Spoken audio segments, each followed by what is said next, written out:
I'm the Joker. Okay, now this is where things are gonna get a little confusing because I'm on this area and I'm also here. Okay. All right.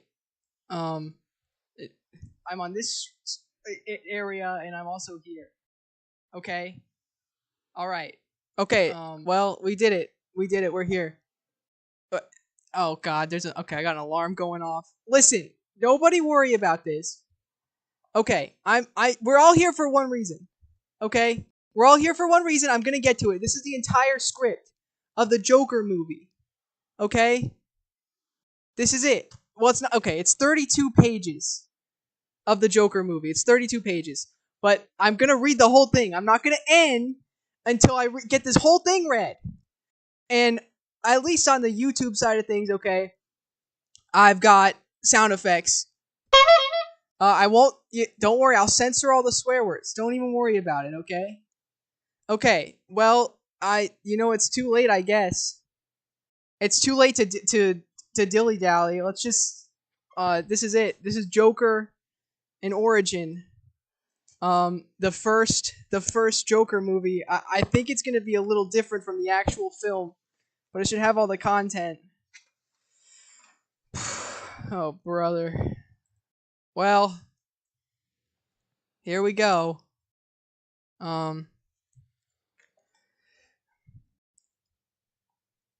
This is humiliating.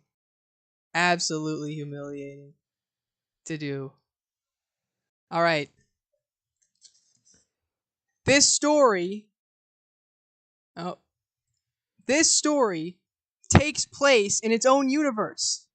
It has no connection to any of the DC films that have come before it. We see it as a classic Warner Brothers movie. Gritty, intimate, and oddly funny. The characters live in the real world, and the stakes are personal. Although it is never mentioned in the film, this story takes place in the past. Let's call it 1981. It's a troubled time. By the way, please go on YouTube and just open it there as well. I'm sorry. Anyway, it's a troubled time. The crime rate in Gotham is at a record high. A garbage strike has crippled the city for the past 6 weeks. And the divide between the haves and the have-nots is palpable. Dreams are beyond reach.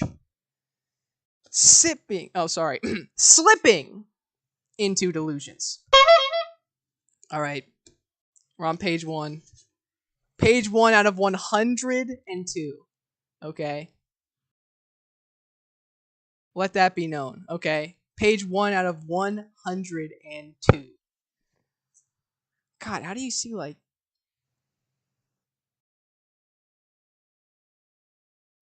I don't know how to see, like, viewers or anything on this thing. I don't know what's going on. Anyway.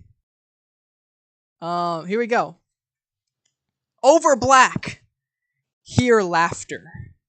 The sound of a man totally cracking up. Fade in. Interior. Department of Health. Office. Morning. Close on Arthur. 30s. Tears in his eyes from laughing so hard. He's trying to get it under control. His greasy black hair hanging down over his forehead. He's wearing an old, faded green cardigan sweater. A threadbare gray scarf, thin from years of use, hangs loosely around his neck. He's sitting across from an overworked social worker, 50s. African American.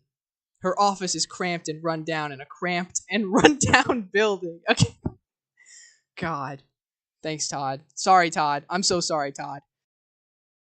Stacks of folders piled high in front of her. Here we go. What? Where am I? I'm sorry. I got distracted. She just sits behind her desk. What on earth is it telling me to do? It's alright. Sorry. I'm getting a bunch of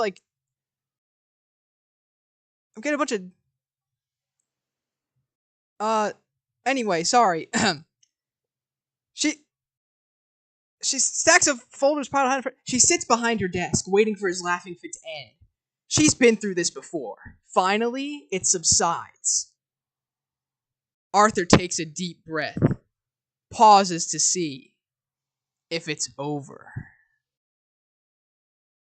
Beat. Is it just me? Or is it getting crazier out there? Despite the laughter, there's real pain in his eyes. Something broken in him. Looks like he hasn't slept in days. It's certainly tense. People are upset. They're struggling. Looking for work. The garbage strike seems like it's been going on forever. These are tough times. Then, how about you? Have you been keeping up with your journal? Every day. Great. Did you bring it with you? Beat. Page 2. Jeez, good lord. Dodging the subject. I'm sorry, did I bring what? Social worker. Impatient. She doesn't have time for this. Arthur, last time I asked you to bring your journal with you for these appointments. Do you have it? Yes, ma'am. Can I see it? Oh, wait, sorry. I accidentally just misgendered Joker. He reluctantly reaches into his pocket out of his jacket hanging on the chair beside him. Behind him, oh my lord. Pulls out a weathered notebook, slides it across to her.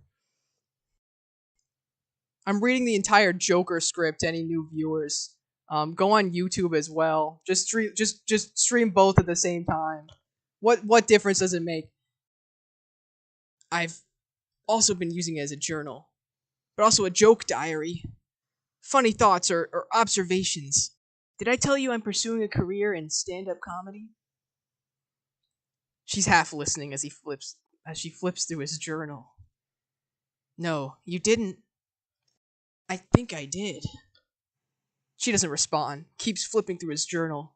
Pages and pages of notes. Neat, angry-looking handwriting. Also, cut-out photos from hardcore magazines and some crude handmade drawings. Aw, you think I'm attractive wearing the Joker makeup? Someone on the TikTok just oh, man. No, yeah, you'd think so, though. Listen. Sorry. I'm so sorry. A flash of anger crosses Arthur's face.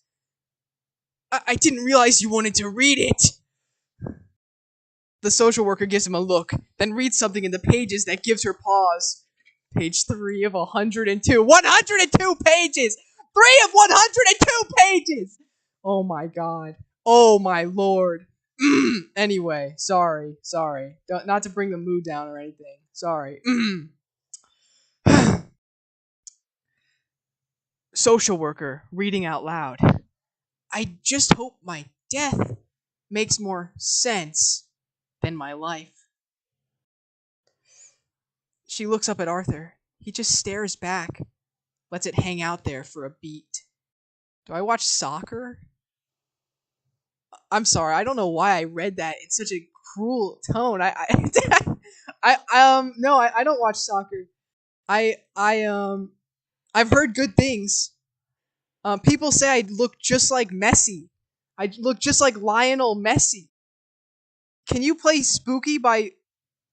It's a song, very chill song. Listen, I have no clue how to play music on here. You can just blast it and pretend I'm listening to it.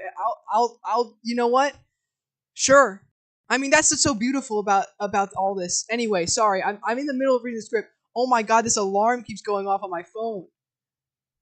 Did I just bust every? Okay, sorry. Okay, anyway. She looks up at Arthur. He just stares back, lets it hang out there for a beat. Then he laughs a little, even though he doesn't think it's funny. Yeah, I mean, that's just... Does my reading it upset you? He leans in. No. Some of it's personal, you know? I understand. I just want to make sure you're keeping up with it. She slides his journal back to him. He holds it in his lap. How does it feel to have to come here? Does it help having someone to talk to? I think I felt better when I was locked up in the hospital. Have you thought more about why you were locked up? Well, I suppose I was mentally ill. How's that? Well, my mother thought I was mentally ill, so she had me committed. Page 4. I'm not going to announce the pages every time. I just wanted to note that we're on page 4. Um, do you feel mentally ill? They've been saying that since I was little. Who knows? Long pause. I was wondering if you could ask the doctor to increase my medication. The social worker ruffles through several papers. Arthur, you're on 7 different medications. Surely it must be doing something. Beat. I just don't want to feel bad anymore. And we hear Temptation Rag playing on a broken down piano. Exterior, Gotham Square, Midtown, afternoon, days later. Good luck, Jesus. Sorry, I'm trying to keep the mood up here. Close on Arthur, now dressed up as a clown. Painted white face, red smile outlined in black around. Outlined in black? I didn't know that! Oh my god. Oh my god. My makeup is... well, it wasn't in the movie. What's this for? Well, okay, actually, that's a good question. I want them to put Joker 2019 into Fortnite, and I told everybody that I would do a stream. I would stream myself reading the entire Joker script live if I got 2,000 YouTube subscribers, which I did. By the way, please go on @ColeRudy YouTube because I this thing I'm gonna get banned for no reason. I promise you that. Why so because the movie. Why so serious? Because the movie's serious. The movie is serious. What's my favorite football team? What's my favorite? Do I look like a guy who has a favorite football team? Do I look like the kind of guy who has a favorite football team? Have you not, Mr. Beast? Mr. Beast, is that you? No, I just have a high pitched voice, dude. Don't say that. Oh my god, I'm sorry. I'm getting bullied right now on the TikTok live. Why? Okay, I have 2 YouTube viewers, so I don't think they care. Infinite Jest went. Okay, listen to me. That is a very long book, and it's gonna take a long time to read. Okay, I gotta get through this. How smear? It's pretty. The paint is very smearable. You can actually see there's a lot of blue surrounding the triangles. I'm not 13, dude. I'm 40. I'm literally 42 years old. I'm scared. Okay, no, it doesn't have to have black outlines. I didn't put that in the movie. Oh my. User 886850. Are you threatening me with... Good heavens. I'm sorry. Okay, I'm sorry. Listen. We're on page 4 out of 102. This is ridiculous. Oh wait, no. This is his makeup from when he was working at the clown department. It's different than this makeup that I'm wearing. Okay, that's fine. Anyway, that's why you should always read. Should read Infinite. Okay, listen. Bulbous red nose, bald cap with 2 patches of frizzy green hair sticking out over the ears, little bowler hat, too tight button shirt. Oh yeah, you'd like to see that, user 886850, a too tight button shirt on me. Okay, listen, I am cisgendered. I'm sorry, Mr. Beast. Mr. Beast, I'm sorry. Mr. Beast, you got the... I don't know what... Mr. Beast, you're getting really hung up on my voice. It's just how I've always sounded. I don't know why. God, this is a disaster. Okay, anyway. No, I can't let you... I gotta get through this script. Okay. Uh, too tight, baggy pants and oversized colored shoes. This is his job. Hop on. Do you mean HRT? I don't. Oh, TR. No. I. Oh my. Okay. Okay. Okay. Pulling out. We see he's holding a sign in front of Kenny's music shop that reads, "Everything must go!"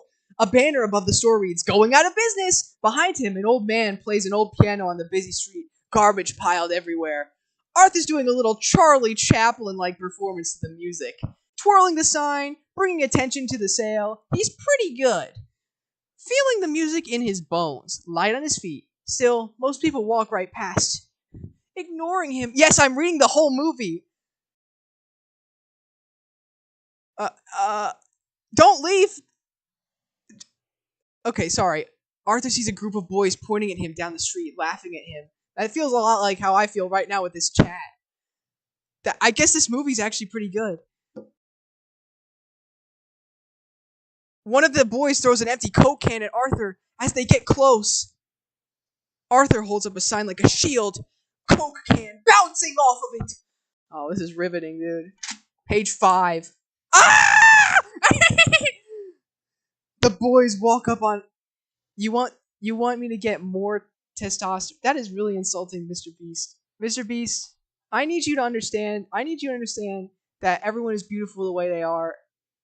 If they don't want to change anything about themselves, you don't have to make. That's okay, Mr. Beast.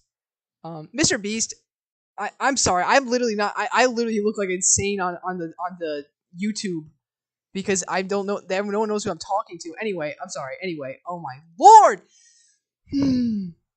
The boys walk up on Arthur. He tries ignoring them, keeps dancing to the old ragtime, holding up the sign as they surround him.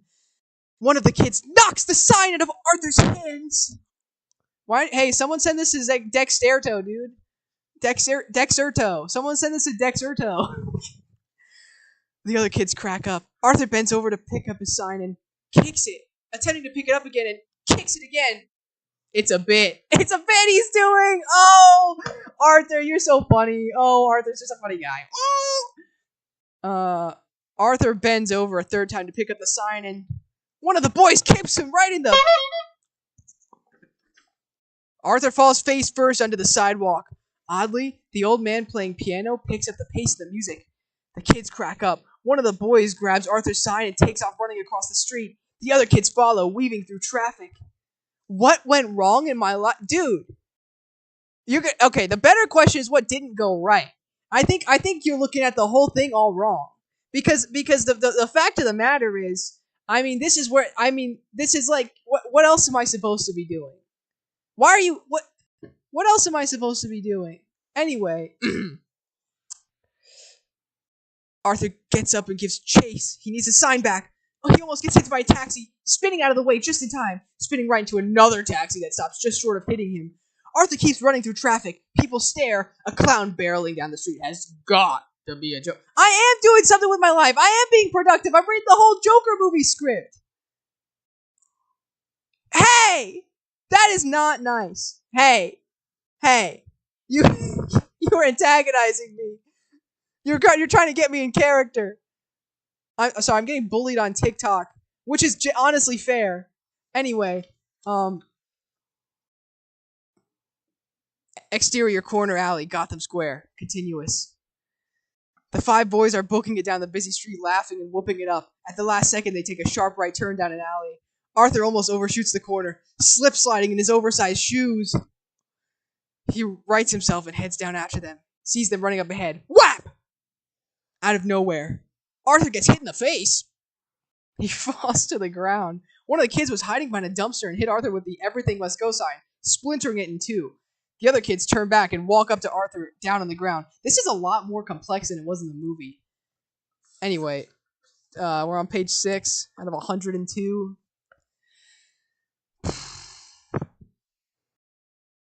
Arthur reaches out, still trying to save the sign. The kids start kicking and beating the out of Arthur. Nobody on the street stops to help. Close on Arthur's clown face, down on the ground, sweat running down his face. Smearing his makeup, doesn't even look like he's in pain. He just takes the beating. Arthur's good at taking a beating. Yeah, that stupid smile painted on his face. Title: Joker. We're finally at the title, everyone.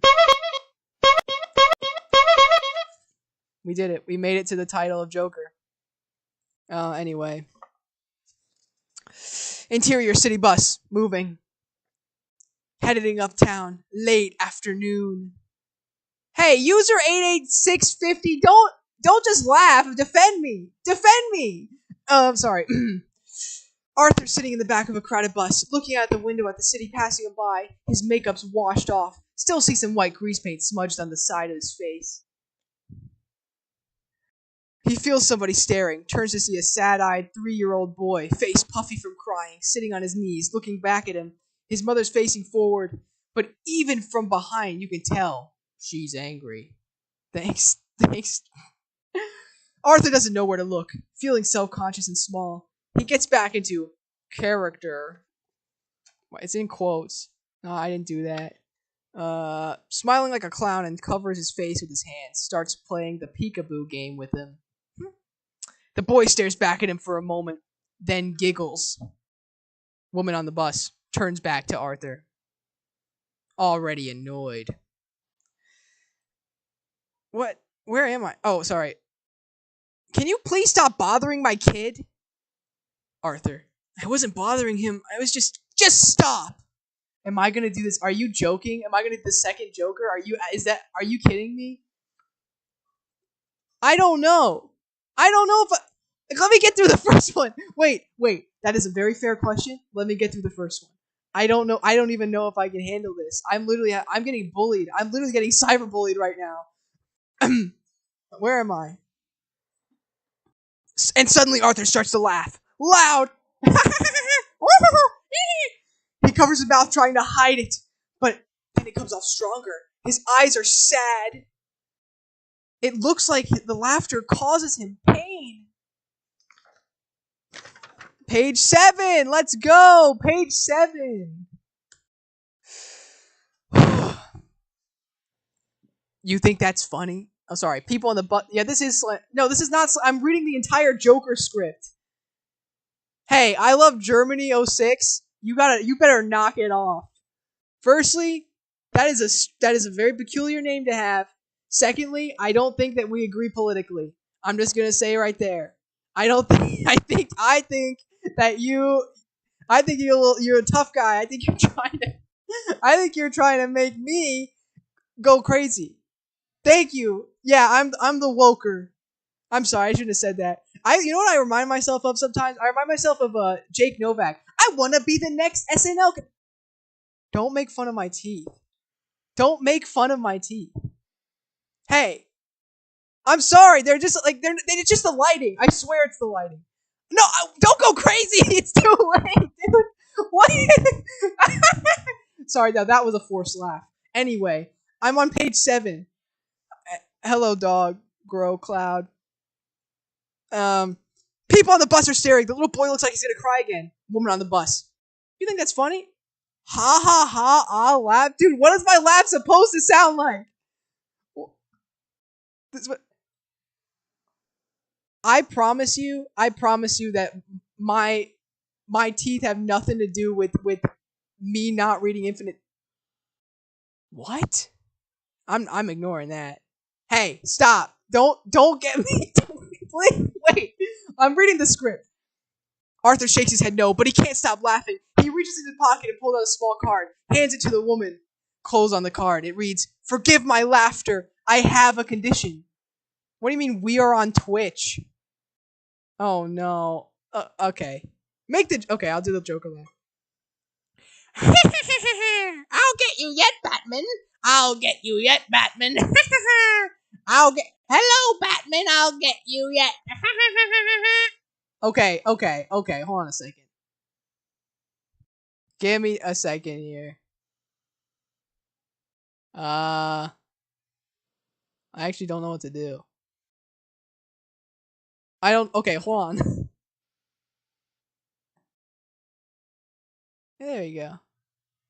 There you go. Okay, I fixed everything. I fixed the issue. Am I on? No, okay. I don't know if I have any neurodivergent. I don't know if I have any neurodivergencies, but I just want to say I don't think it's nice to assume that, and I don't think it's nice to ask, to be honest. Uh, I live in the shadows, but I ain't Batman. What is that supposed to mean? You're like a gang stalker? What? Okay. She turns the card over, and there's a bunch of information in small writing. It's a medical condition causing sudden, frequent, uncontrollable laughter that doesn't match how you feel. It can happen to people with brain injury or certain neurological conditions. Oh, my hair. Oh, thank. Blocked it. Hey. Okay. She doesn't read it, but if you freeze frame the movie, you could. That's great. You look as if you're about to tell me you're a dog chasing. How old am I? I'm 46. I am the next Eminem. That's epic. I'm literally Slim Shady. I love Germany '06. You can't just say that. What does that mean? What are you trying to say? What are you trying to? Just tell me what you're trying to say. I don't even know. Germany. I don't get it. I don't get what the point is. It doesn't make any sense. It's so abstruse. Have a rap battle? Yeah, he did win. Okay, that's true. I can't. I don't know. I'm exiting. I'm so sorry. I love Germany. Well, actually, I don't know. I feel like you got off on the wrong foot. Hello. What happened to like? Don't they got like I don't know like hearts and stuff? Abstruse. ABSTRUSE.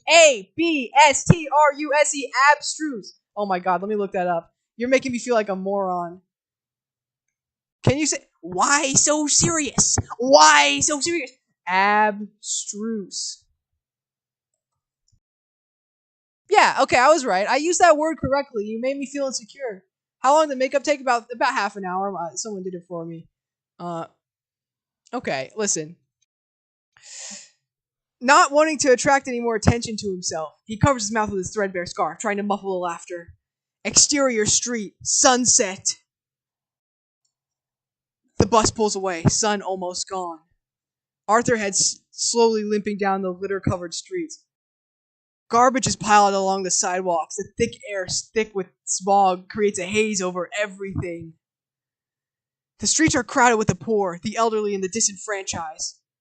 Women with children in busted strollers, homeless people sleeping on subway grates, stray dogs. His is one of the few white faces. That is a weird thing to put in your script. I didn't even notice it. Okay, I love Germany. Okay, my job is to read the Joker script live on the internet. And may I just say I'm not doing a very good one. Okay.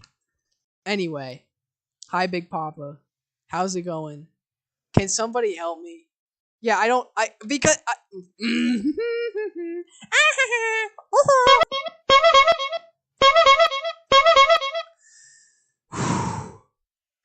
Oh, thanks. It says at Colbert on YouTube if banned. Please go on there. Please subscribe there and watch us stream there. I love Germany. You're on your last warning. I'm gonna. You're gonna. I'm gonna have to. I'm gonna have to ban you. Stop making fun of my teeth. They're not even yellow. They look normal in the other stream. I'm not gonna. Ah! Listen. The bus pulls away. Okay, sorry. Arthur makes his way to a rundown drugstore. Behind him, two drunks fight on the corner, beating the out of each other. Arthur and nobody else, for that matter, pays him attention. No one here gives a. All right, hey, no, hey, I love Germany. You're out. No, hey. Oh, thanks for the rose, green hand. I unfortunately just had to ban one of the viewers here. To be fair, you want to know? You want to know how I got these scars? My father was a content creator and a gamer. One night, he gets a little more tilted than usual. Mommy says, "It's only a game. Can you pause it to go to dinner?" Daddy doesn't like that. No, not one bit. So, he takes his PlayStation 5 controller and hands it to her and says, "If I swear to God, that my teeth look normal on the other stream, it is just the lighting. I promise it's the lighting. I promise it's the lighting. I promise it's the lighting. Please believe me. Anyway, sorry. I've been saying why so serious. Yeah, try to make me laugh, dog. Why so serious? I'm gaming. No, hey, V, hey, chill. Hey, chill out. I'm bad at the Joker. Hey, don't say I'm bad at the Joker. Hey, that is not. You just joined so you couldn't. All right, all right, all right, all right. I'm going back to the script. I'm going back to the script. You people are horrible. Okay. Are you making fun of my? Yo, this is not a thirst trap. Hey, this is not a thirst trap. We gotta chill out here with this stuff. Yeah, thank you, AB. Thank you, user 886850 who joined on YouTube and said my teeth look fine. Can you? What's the difference between a light bulb and my best friend? If this is gonna turn bad, I'm gonna get very frowning. Okay, I'm gonna frown bad. Okay. Go ahead. Finish the joke. I gotta get this script going. We're on page 7 out of 102. 102. 102. Oh, thanks. And thanks for. Okay, we're not making this about my teeth. I'm trying to read this script. It can. Let me scroll back. What's the difference between a light bulb and my best friend? It can unscrew a light. That doesn't make any sense. No, I need V-Bucks. I'm trying to get the Incredible. Okay, see, I'm better than a rock. Guys, let me finish this script. Oh my lord. I'm 30 minutes in. I'm 7 pages in. This is a nightmare. Okay. Exit. Exterior. I'm sorry, Alejandro. I understand. Don't finish that joke. Arthur cuts through a garbage-filled alley behind decaying apartment buildings, holding a small white prescription bag in his hand. Tenants overhead leaning out their windows, smoking out their windows, laughing, arguing over loud music. A bunch of young kids hanging out on a fire escape yell down at Arthur, giving him in Spanish. Exterior, steep stairway, tenements, dusk. Arthur turns from the street. How boring is your life that this is what you're doing? Ha ha. Southern Flair Entertainment. Let me say, you people are gonna make me lose my mind. Let me tell you something. My life is swag. It's like a movie. Yesterday I was in Dubai. A couple hours ago I escaped, and now I'm here. Anyway, hi Joker. Hi other Joker. I'm reading the script. Interior apartment building lobby dusk. A shabby lobby in a building that was once probably pretty nice, but now is a dump. Arthur checks his mailbox. He's holding a small white bag in his hand. The mailbox is empty. Hi everyone. I'm still trying to go on the YouTube, by the way. Go on the live there, because I don't know, something bad's gonna happen. Just have a really bad feeling. Can I hit the? Listen, I don't know, man. Listen, let me just read the script. I really do. Really? Yeah. Aw. Okay. Anyway. Interior apartment build. Oh wait, no, sorry. Interior elevator apartment building continuous. Arthur steps into small graffiti-covered elevator, flickering fluorescent lights. I thought you were 14 at most. I'm 46. Anyway, interior mom's apartment, front door, evening, old apartment, fairly worn carpet. Nothing's new inside, but it's fairly neat and well kept. Penny, off screen, shattering the moment. Happy! Did you check the mail before you came up? Arthur. Yes, Ma. Nothing. No letter. His mother, Penny Fleck, 60s. Yeah, I'm 46 years old. She walks over and gives him a kiss on the cheek. He covers the pain from his beating the best he can. His mother doesn't seem to notice anyway. Page 8. Oh my god, I'm gonna stay up until midnight reading this to absolutely nobody.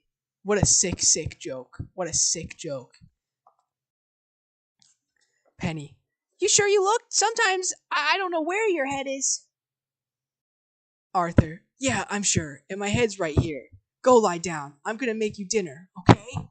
Quick cuts. Arthur tears open the prescription bag. A flurry of pill bottles tumble out into the counter. Sees his name, Arthur Fleck, on the orange pill bottles. Tenzepam, perfidipsivine, alpha-spivine, amitriptyline, benzodrine, diazepam, meprobamate. Takes out the pill from each tenzepam and meprobamate.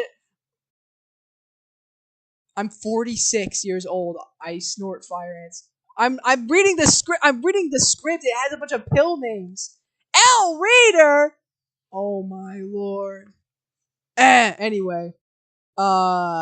Interior, mom's bedroom, apartment, night. Arthur sets foot down in front of his mother lying in bed. The TV's on, playing the local news. Penny. He must not be getting any letters. Arthur sits down on a small chair in front of an old vanity-covered table with his mother's makeup. It's Thomas Wayne, Mom. He's a busy man. Please, I worked for that family for years. He always had a smile for me. Least he could do is write me back. Ma, eat. You need to eat. You need to eat. Look how skinny you are. Before Arthur can say anything, his mother points to the news on the TV. All day long, it's more bad news. That's all there is. Maybe you shouldn't watch so much television. Thomas Wayne is our only hope. He'll make a great mayor. Everybody says read it normally. I'm doing the voices for the characters. What are you doing? Why are you doing this to me? If I get 3K likes, I do not have to restart. Don't I even have just 7 viewers right now? I think it's fine. Anyway. Playful. Everybody who? Who do you talk to?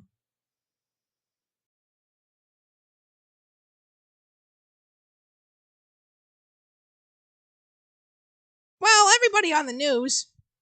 He's the only one who saves the city. He owes it to us. Yo, hey. Alright. Arthur smiles for his mother as he cuts up some more of her food. Penny pats the bed. Come sit, it's starting. Arthur gets into bed with her, their nightly ritual. Stare on his face as he watches the opening to their favorite show, Barry O'Donnell, off screen on TV. From NBC Studios in Gotham City, it's Live with Murray Franklin! 2019. Tonight, Murray welcomes Sandra Winger, comedian Skip Byron, and the piano stylings of Yeldon and Chantel. Hi, Bradley. Angle on television. Intro to Live with Murray Franklin playing. Barry O'Donnell. Joining Murray, as always, Ellis Strain and his jazz orchestra. And me, I'm that guy, Barry O'Donnell. And now, without further ado, Murray Franklin! Oh, you were asking? I don't know how this is going to get into Fortnite. The fact of the matter is, I don't know. Interior talk show set, stage, studio 4B, continuous. Spotlight on shimmering, multicolored curtains parting, and out dances Murray Franklin. Late 60s, doing an old soft shoe to the jazzy tune Ellis Strain is playing him out to. Audience cheering and applauding loudly. Good lord, I'm a boy. He, him pronouns. Thank you for asking, Bradley. I just have a high-pitched voice. There's nothing wrong with this. Thank you. And I'm not saying your name, but I appreciate that. The fact of the matter is, it doesn't matter how many or few viewers I have, because the situation is going to remain the same for me. Anyway. I'm 46 years old, man. Anyway. Angle on Arthur, clapping in the middle of the crowd. Oh, wait, sorry. I totally skipped. Audience cheering and applauding. We're taking Angle on Arthur, clapping in the middle of the crowd. He's dressed richer. It's Arthur's fantasy version of himself. Everybody around him is enthusiastically applauding Murray. Murray Franklin looking into the crowd. Thank you. Glad we're here. We've got a great looking audience tonight. Don't knock on my window. Do I like... Hey. I like the Joker script. Murray motions for everyone to quiet down, nodding his head in appreciation of their applause. Wow, thank you! Dude. He glances up at Arthur, who is clapping wildly, squints his eyes a bit to make him out. Thank you, beep. Smiling. Who's that there? Hey, Bobby! Can you raise the lights for me? House lights come up. Murray takes a few steps downstage and points straight up at Arthur. Murray Franklin. You there. Will you stand up? What's your name? Arthur looks around at the people around him. He realizes Murray's talking to him. Murray picked him out of the crowd. Arthur gets up to his feet. He talks more here, and with more confidence, looks more at ease than we've seen him. Hello. How much charisma? So much charisma? Aw, thank you. We are literally 11 pages into a 102-page script. So, guys, what is wrong with you people? Is this the kind of audience I've attracted? I seriously need to think about what I've done. Anyway. Oh, Lord. Hi, Murray. My name is Arthur. Murray Franklin. There's something special. I am reading. There's something special about you, Arthur. I can tell. Where are you from? I live right here in the city with my mother. The audience starts to giggle and laugh at him. Murray holds up his hand, stopping them from laughing, coming to Arthur's defense. Hold on. There's nothing funny about that. I lived with my mother before I made it. It was just me and her. I'm that kid whose father went out for a pack of cigarettes and never came back. Audience awes for Murray. We can hear how much empathy they have for him. Arthur looks around at the crowd, staring at him. Oh, surrounding him. Sorry, my bad. I know what that's like, Murray. I've been the man of the house for as long as I can remember. I take good care of my mother. The audience starts to applaud Arthur. All that sacrifice. She must love you very much. She does. She always tells me to put a smile and put on a happy face. She says that I was put on here to spread joy and laughter. What? Hold on. Can you say that again? Arthur, beaming with pride. My mother told me I had a purpose to bring laughter and joy to the world. Murray Franklin nods in approval and claps his hands loudly along with the rest of the audience, cheering for Arthur. Don't go back to your ex, please. It's gonna be okay. Wow, I like that a lot. Cut back to interior, mom's bedrooms, apartment, continuous. Arthur looks over at his mother lying next to him, her eyes glued to the TV. Hears the studio audience applauding, light flickering over her face. That is not funny, Elise. You and I both know I'm not wearing a wig. You and I both know this is just my regular hair. Cut to interior talk show set, stage, studio 4B, continuous. Angle on Arthur, listening to the audience applauding him. Their applause getting louder and louder. He makes himself smile as wide as he can to show he's happy. Sees Murray Franklin waving for him to come out of the crowd. First, Arthur shakes his head. No thanks. Sees Barry O'Donnell, 60s, Murray's announcer, also waving him down. And Arthur finally relents and makes his way to the stage. Joining Murray under the lights. Murray takes Arthur's hand, raises it above their heads, and leads him with taking a deep bow. The audience goes crazy. Murray leans in and whispers something to Arthur, who laughs. Murray Franklin looks to the TV camera. Okay, we've got a big show tonight. Stay tuned. We'll be right back. Ellis Drain's jazz orchestra plays to the commercial break. House lights go back down. Cameras start moving to their next position. Murray puts an arm around Arthur, a private moment between them. That was great, Arthur. Thanks. I loved hearing what you had to say. Made my day. Hey.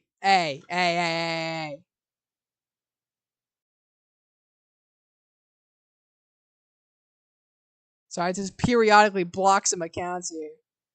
Anyway.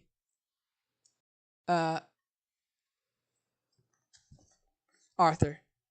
Thanks, Murray. You know I grew up without a dad, too. He left right after I was born. I don't know what I ever did to him. Murray pulls Arthur in closer, lowers his voice. Him. Guy like that doesn't deserve you, Arthur. You see all this, the lights, the show, the love of the audience? I'd give it all up in a heartbeat to have a son like you. Arthur looks at Murray Franklin, tears in his eyes, and Murray looks back at him and gives him a hug. Hold on a second.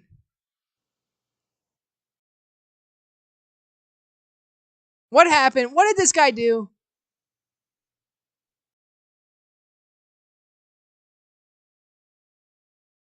Alright, you know what? I'm letting that one go. Interior, haha's talent booking, locker room, day. The cramped locker room of a small talent booking agency. This is where Arthur works. They rent out talent for parties and events. Clowns, magicians, male. Arthur takes off his shirt in front of his open locker, grimacing in pain as he moves. His body's bruised from the beating he took chasing after his sign. You okay? He turns, a fellow party clown, Randall, mid-50s, big bear of a know-it-all, opening his own locker, putting his dry, clean clown suit inside. I heard about the beatdown you took. In Savages. It was just a bunch of kids. I should have left it alone. Randall searches through his messy locker, going through all the bags inside. No, they'll take everything from you if you do that. All the crazy out here, they're animals. My mother says that people nowadays lack empathy. Hey, AST69, you gotta chill out, buddy. You gotta chill out and take a deep breath and chill out. What? Anyway, what's empathy? It means like feeling for other people. Like sympathy? Kind of, but different. Randall comes over, hands Arthur a brown paper bag. Arthur looks inside, sees a 38 snub nose. Arthur looks back up at Randall confused. Take it. You gotta protect yourself out there, or you're gonna get... As Arthur stares at the gun. Randall, I'm not supposed to have a... Don't sweat it. Oh, I already said it out loud. I'm so sorry. Man, I'm apologizing because I'm gonna get banned. Anyway. Don't sweat it, Art. No one has to know, and you can pay me back some other time. You know you're my boy. That lands with Arthur. He smiles to himself, stuffs the brown paper bag into his locker, and continues getting dressed. Randall leans over and nudges Arthur, motioning to another clown, Gary, 30s, a dwarf, coming into the locker room from their boss's office. Arthur, Hoyt wants to see you in his office. Hi, I'm doing this because I said I would do it if I got 2,000 YouTube subscribers, which I did. Also, I want them to put Walkie Feast Joker of Fortnite. Please join on youtube.com at ColeRudy. And yeah, because I think TikTok's gonna get banned anyway soon. So just go on there. I'll start. I'm definitely reconsidering the choices I've made. Anyway, I won't end stream until I finish this entire script, which just sucks. Anyway, before Arthur can ask why, Randall interrupts him. Hey, Gary, you know what I've always wondered? Gary, he knows what's coming. What? Do you people call it miniature golf, or is it just golf to you? Randall cracks up at his own dumb joke. Gary just stares at him. This is apparently their thing. Arthur's not sure if he should laugh or not. Oh, thank you. I am incredibly dedicated. Am I actually 46? Listen, just let it. Just, you know what? It's okay. I'm not starting over. I'm only 16 pages in. All right, listen. Interior front office. All right. Interior front office. Haha's talent booking agency. Day. Arthur, still half dressed, walks into the cramped office. His boss, Hoyt Vaughn. Oh my God, my thumb is bleeding in real life. I'm not restarting. You guys are evil. Oh man. Anyway, Hoyt Vaughn, 60, sees by the middle desk. The office is a complete mess. Newspapers and files litter the desk. A giant ashtray filled with cigarette butts. A calendar and booking hangs on the wall. A scribbled, jumbled mess. Hey, Hoyt, Gary said you wanted to see me? Without even looking up. How's the comedy career? Are you a famous stand-up yet? Not quite. I haven't even performed yet.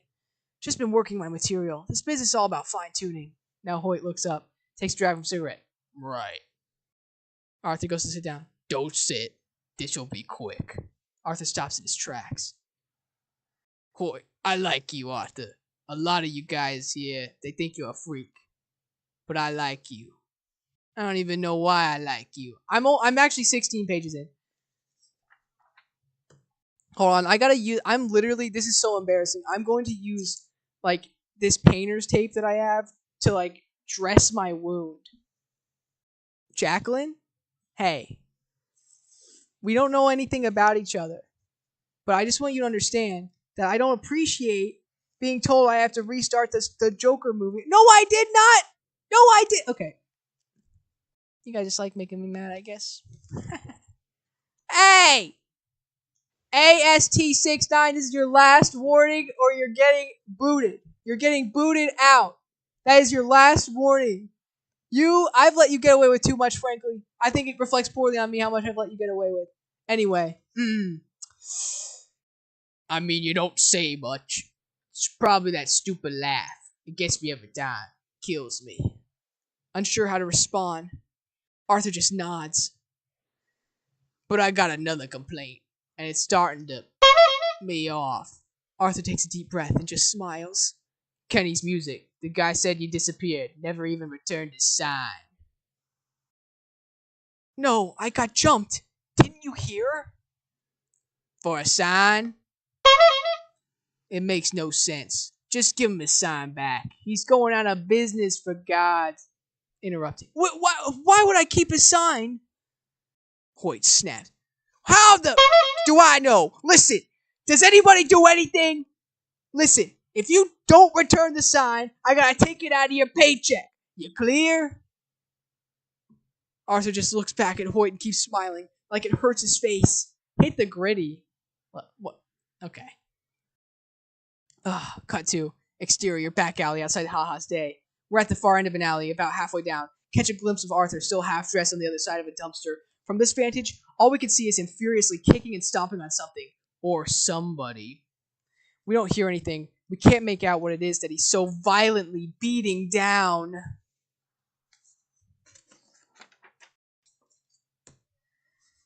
It could be a cat, a cardboard box, a homeless person. We just don't know. Arthur continues unleashing his rage. Oh my god, this is so epic. Buddy, I have literally 14 viewers. Do you understand? Do you understand? My goal is somebody give me a galaxy. Somebody give me a galaxy, and I'll every galaxy I get is I'll reread the page. How's that? Okay. Yeah, how's that? Anyway. Interior city bus moving, heading uptown, late day. Arthur at the back of his work day, sitting in his spot toward the back of the bus. Across the aisle from him, he's innocently watching a young couple, playfully teasing each other. AST69, I feel like you're the one making yourself laugh. I have to say, I think you're the one finding your own entertainment in this situation. And you know what? Part of me respects that. Other part of me, I don't know. Anyway. Exterior street, Bronx sunset. Arthur heading back home down the litter-covered streets like he does every night. Garbage still piled along the sidewalk, some burning in trash cans, air thick with smog. He's carrying the paper bag that Randall gave him. Exterior side alley, tenements, early dusk. Arthur cuts through the alley. A couple of the young kids are smoking on the fire escape. Exterior, steep stairway, tenements, dusk. Arthur trudging up the endless staircase, step after interior lobby, apartment building, dusk. Arthur checks his mailbox, empty. Interior elevator, apartment building, dusk. Oh my god. Arthur's on the elevator. As the door closes, he hears, wait! He puts his foot out with some panache to stop the closing door. He's a romantic at heart. Ding! And Sophie, late 20s, African-American, looking harried, looking tired eyes, steps into the elevator with her 5-year-old daughter who's holding onto a doll, talking to her mother about what she wants for her birthday. Arthur moves to the back of the elevator. Sophie nods thanks. The doors wheeze shut, pausing for a moment before they close. Arthur holds his breath, hoping he doesn't start to laugh. Elevator rises, halting at first, floor dinging. Hey, what is going on in chat? Why is everybody having some sort of interpersonal argument in this chat here? I'm just trying to read the Joker script, kid. Everyone chill out. Anyway. Suddenly the elevator shudders hard, making a loud groaning sound. Flickering lights cut off, then come back on. shaking her head to Arthur. This building is just so awful, isn't it? Arthur nods yes. He doesn't know what to say. The little girl just keeps babbling about what she wants for her birthday. Sophie can't take it anymore. Looks over at Arthur and mimes, blowing her head off with her finger.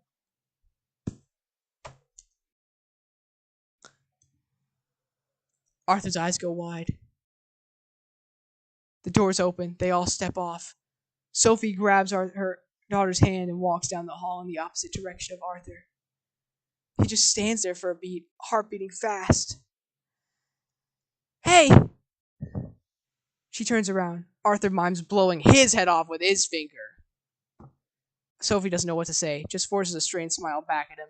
Interior, mom's apartment, bathroom, night. Arthur's giving his mom a bath, being careful with her as he shampoos her hair. He fills an empty plastic container with some bath water. Arthur, look up. Jacqueline, what is going on with you? What is happening over here? Why is everyone in this chat having an issue? I'm just trying to... Can we just chill out? Can we call a truce or something? Can we call a truce? Anyway. He feels anyway. Look up. Maybe the mailman's throwing them away. She tilts... Sorry, I did that, not even do the voice. Maybe the mailman's throwing them away. She tilts her head back and he rinses her hair with the water from the container. Mom, why are these letters so important to you? What do you think he's gonna do? Yeah, you know what? I do hate Batman. He's gonna help us. Help us how? Get us out of here. Take us from this place and these people. You worked for him over 30 years ago. What makes you think you would help us? Penny stares at him in conviction, water dripping down her face, into her eyes. She wipes it away with her hands.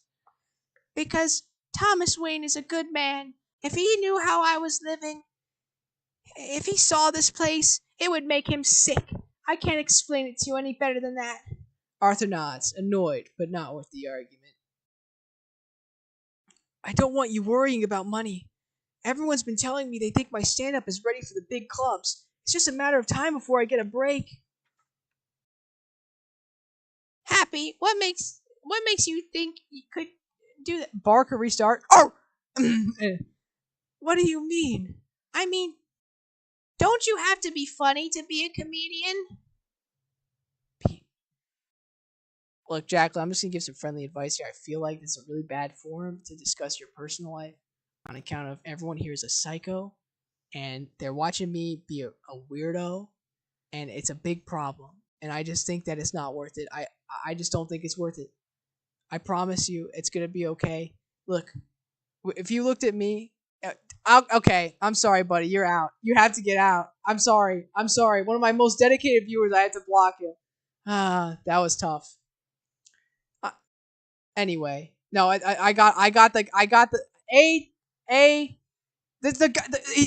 individual is banned. I banned this individual. Jacqueline, once again, I just want to remind you that you need to appreciate the fact that this is a bad forum to discuss your personal life. I just am trying to help. Anyway. Dusk.wave.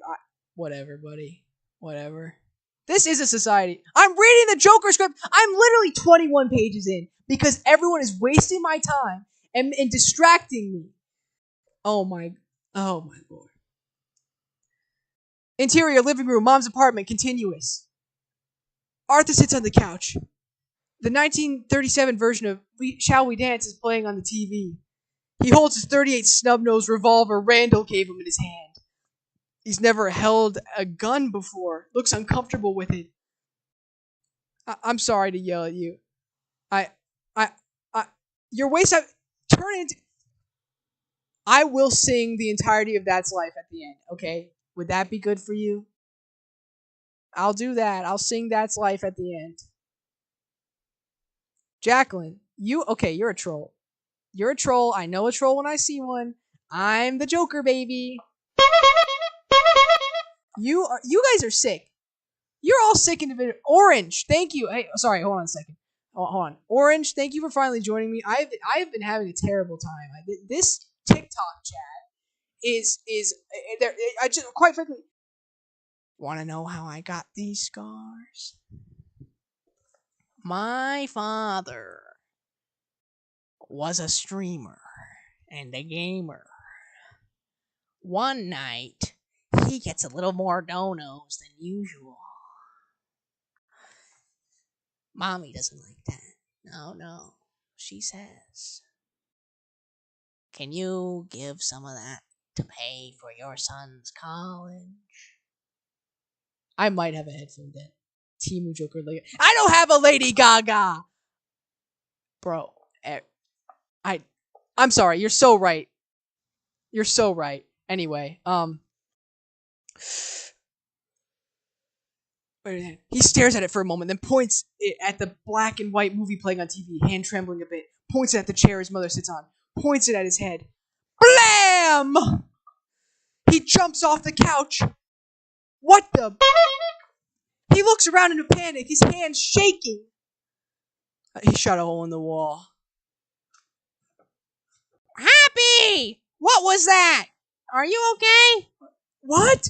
He quickly turns up the TV volume. A group of men working on a ship singing slap that bass to Fred Astaire. That noise! Did you hear that noise? Astaire now singing and dancing for the other men. Arthur shouts back to his mother as he shoves the gun under his couch cushions. I'm watching an old war movie. Turn it down. He heads for his mother's bedroom. Interior, mom's bedroom doorway, continuous. Arthur looks in on his mom in her dark bedroom. Can make out the outline of her body sitting up. It's so loud! I know. The Americans are really giving it to the... I cannot say that word. Also, that is not in the movie. That's crazy. He walks over to Penny in the darkness, kisses her on the forehead. I'm sorry. I'll turn it down. Jacqueline, I really appreciate your dedication to this really deranged bit where you're acting like a child, but also it's kind of disturbing me. Anyway, Lincoln the man, you are arguing with a certified troll. I'm telling you that right now. I promise you are arguing with a certified troll. That is not a real person. You are crazy. You're crazy! Anyway, he walks over to Penny in the darkness, kisses her on the forehead. I'm sorry, I'll turn it down. Sam, two M's, two question marks. That is a troll you're engaging. I don't care. Jacqueline, that's life, okay? That's what all the people say. You got him. What did you say, Rice Mike? I didn't even see it. Oh. Where's your hospital maid outfit? Hey! Maybe another lie. Maybe another lie.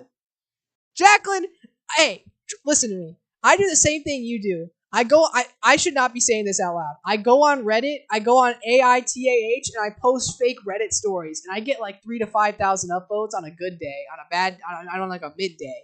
Okay, we do that. We're cut from the same cloth here.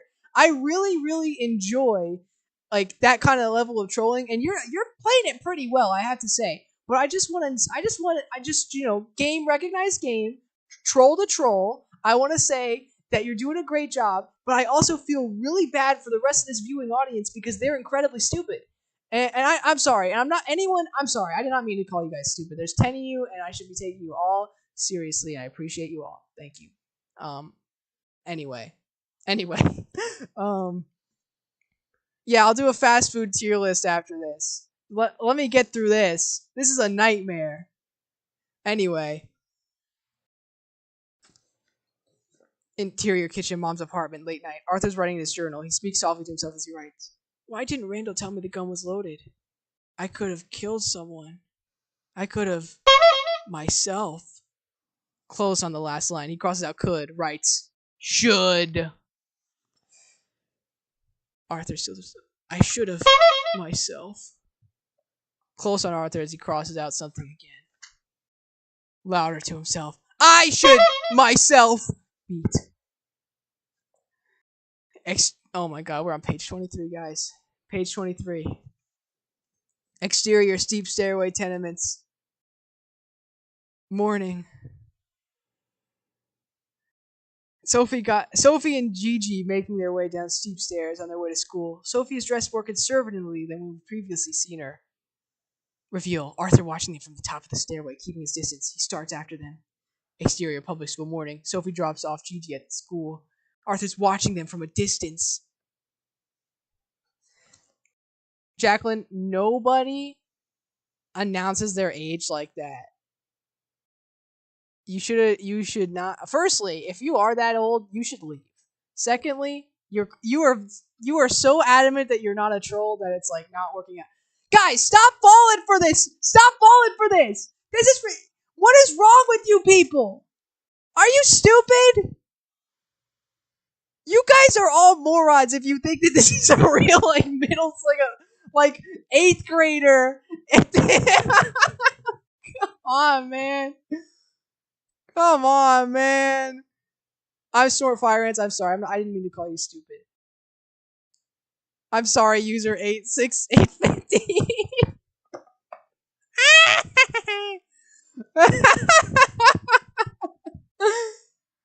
I said I would do this if I got 2,000 YouTube subscribers. Go on @ColeRudy on YouTube. Subscribe. TikTok is on its way out, guys. You gotta go on here and subscribe. @ColeRudy on YouTube. I am suffering. This is a nightmare. This could not possibly get any worse. Oh, thank you for the sub. Stop. Just stop. I don't want to engage with you. Oh, man. Exterior, elevated subway platform, morning. Sophie waits on the platform, lights a cigarette. We see Arthur behind a steel support beam watching her from a distance.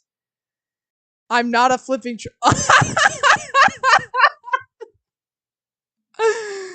Oh, you have got to be kidding me. I mean...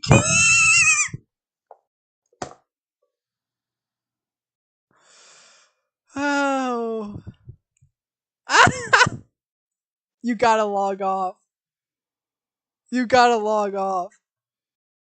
Stop saying that! Don't say that, Fire Ants. That is not good.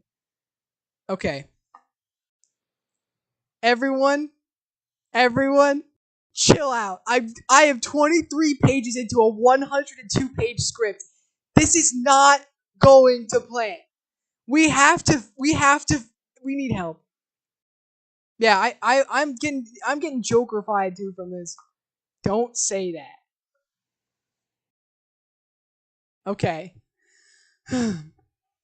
Sophie waits on the platform, lights a cigarette. We see Arthur hidden behind a steel support beam, watching her from a distance. Exterior street, financial district, morning. Towering buildings crowd the sky. White collar, white businessmen in suits. Still lots of trash, but it's piled high, neatly in black bags along the sidewalk. Arthur's hanging across the street from Gotham First National Bank as Sophie enters the building. He's just standing there watching, trying to get the nerve to go inside. Beat. Interior, Gotham Comedy Club, Chinatown night. Arthur sitting in the middle of a dark, crowded comedy club. People on dates, groups of small friends, all here to watch the stand-up. He sits at a small table by himself, watching the act on stage. The comic on stage is killing it. Hey, Jacqueline, I am letting you be a troll in my chat. Don't get me lit. You are probably, I'm going to assume, a 30-year-old man going over here and pretending like you're in 8th grade to make me look like a moron and everyone else. You don't say that you... Back to reading. Let's put a smile on that face. Back to reading.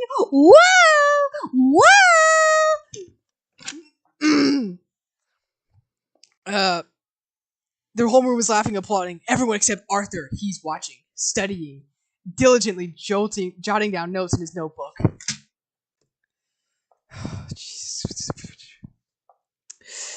Exterior, Gotham Comedy Club, street, Chinatown, night.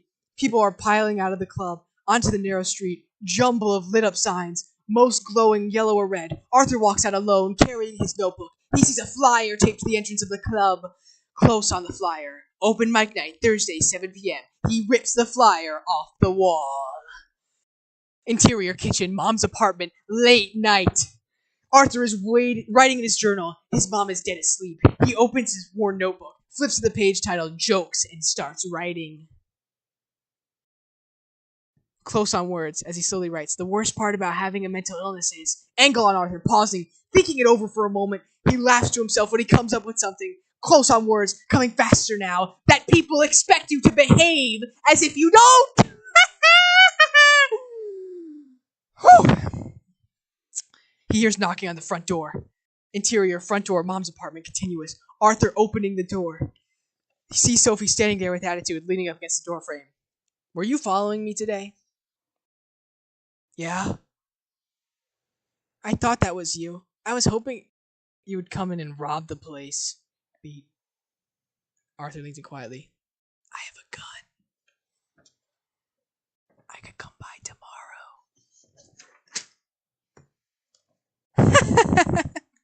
You're so funny, Arthur. You know, I do stand-up comedy. You should maybe come see a show sometime. I could do that. Yeah? You'll let me know when? Yeah. As she just turns and walks away toward her apartment. Interior, Haha's talent booking. Locker room. Day. Arthur is putting on his makeup, using the small mirror in his locker. Behind him, a couple other clowns are eating their lunch at a small table, not paying Arthur any attention. Arthur pauses half finished. He stares at himself for a beat, hooks the corners of his mouth with his index fingers, turning his mouth into the tragedy mask frown. He then pulls his fingers up, pulling them wider and wider, stretching his smile into a grotesque parody of comedy mask, trying to make himself look happy, pulling his mouth so wide, tears come out of his eyes! Pre-lapse, scratchy old-time folk recording of If You're Happy and You Know It. Old-time voice record. Singing, strumming the guitar. 1 second, my viewers.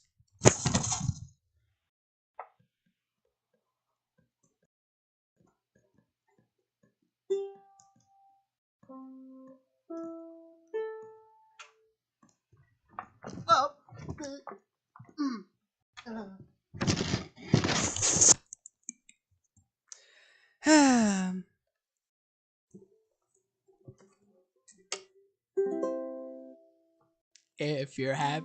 Oh, wait, that's not right. I have a ukulele.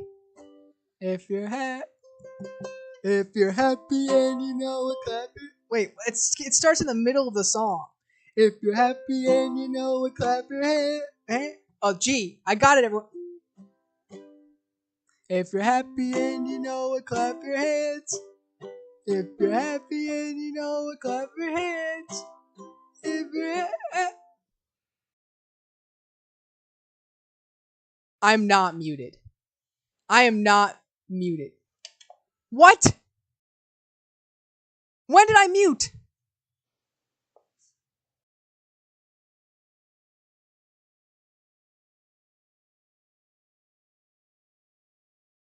This is not funny. Don't joke about that. If you're happy and you know it, clap your hands. If you're happy and you know it, clap your hands. If you're happy and you know it, what is? Oh my god, I've never played this song. If you're happy and you know it, and you really want to show it. If you're happy and you know it, clap your hands.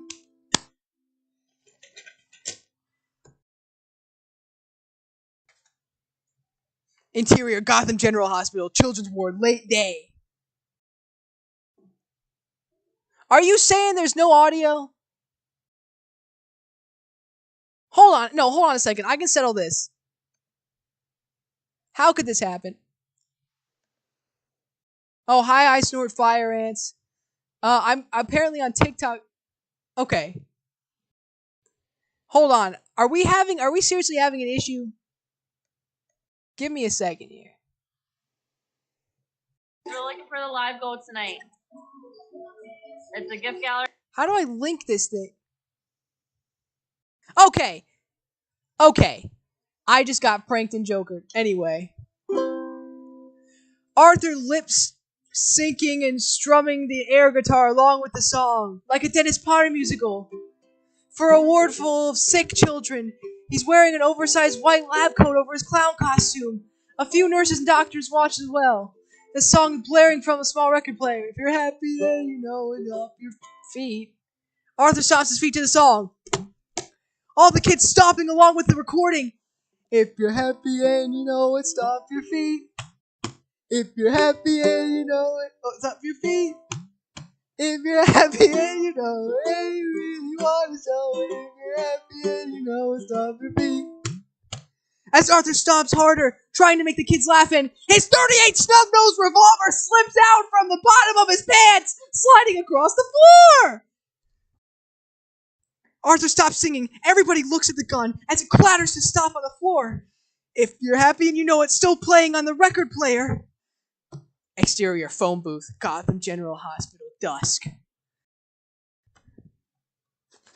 Arthur's in a cramped graffiti-covered phone booth on a busy street corner outside. Gotham General, trash piled high. He's wearing in his street clothes, clown face still painted on, green wig still on his head. In the phone, Hoyt, let me explain. Oh, this'll be good. Please tell me why you brought a gun to a children's hospital. It was a prop gun. It was part of my act now. What kind of clown carries a gun? Besides, Randall told me you tried to buy a 38 off him last week. Arthur's taken aback that Randall would do that to him. What? Randall told you that? He was with me when the call came in. You're up, Arthur, and a liar. You're fired. Hoyt, please, I love this job. Say it, Arthur. Let me hear you say it. Say what? I'm fired. I'm up, and I'm fired. Louder. I'm up, and I'm fired. The line goes dead. Jesus heavens. Interior subway moving night. Uh-oh. My bad. My B, everybody. Interior subway moving night. Arthur sitting on the subway contemplating what just went down. Face still painted. His clown gear in a shopping bag on the seat next to him. Green wig on his lap. Subway car near empty. Arthur sitting across from a lonely-looking middle-aged woman. There's also a young woman, late 20s, reading a book at the far end. Arthur glances at the middle-aged woman, maybe trying to make a connection, but the woman doesn't even notice him as the train comes to a stop. Her head's somewhere else. The woman gets off the train, and 3 Wall Street guys get on. They're loud and obnoxious, clearly drunk. One of them is eating some french fries out of a greasy McDonald's bag. He flops down on the bench across from the young woman and checks her out. The other 2 guys start getting into it with each other. I'm telling you, she wanted my number. We should have just stayed. Train starts moving again. You're dreaming, man. She wasn't interested at all. Are you nuts? Did you see how close we were dancing? She was in love, bro. She starts dancing a bit to himself, mimicking what he remembers. Wall Street Dude takes a swig from the brown bag he's carrying. She couldn't wait to get away from you. Arthur's watching him closely, impressed by the confidence and easygoing camaraderie. Am I crazy? Tell him what you saw. But the third Wall Street guy isn't paying his friends any attention. He has his eyes set on the young woman sitting across from reading her book. To the girl. Hey, you want some french fries? Hey, everyone, by the way, I just want to say, at Cole Rudy on YouTube, my TikTok's gonna go down soon. You gotta see what I have cooking. You gotta remember that. Anyway. He holds out his McDonald's bag and shakes it to get her attention. The other 2 share a look. Arthur watches from a seat. Hello, I'm talking to you. You want some fries? No, thank you. The other 2 guys crack up at this apparent blow-off. The third Wall Street guy shakes his head, embarrassed, and starts softly flinging fries at the young woman. You sure? They're really good. She just buries her face deeper in her book. Don't ignore him. He's being nice to you. One of the french fries lands in her hair. She looks down toward Arthur, looking to see if he's going to do something or say something. Arthur just sits there nervous, not sure what to do, or even if he wants to say anything at all. And then he bursts out laughing! He covers his mouth with his wig as they continue to harass the woman. They all look over. What the is this clown laughing at? Something funny? With their attention diverted, the young woman rushes out to the door between subway cars, glancing at Arthur before she goes. Thanks for the subs, everyone. Appreciate it. You know, at the end of the day, this is all we have. Yeah, the YouTube Anyway. Wall Street 2 shouts after her. He says something bad about her that I don't want to repeat.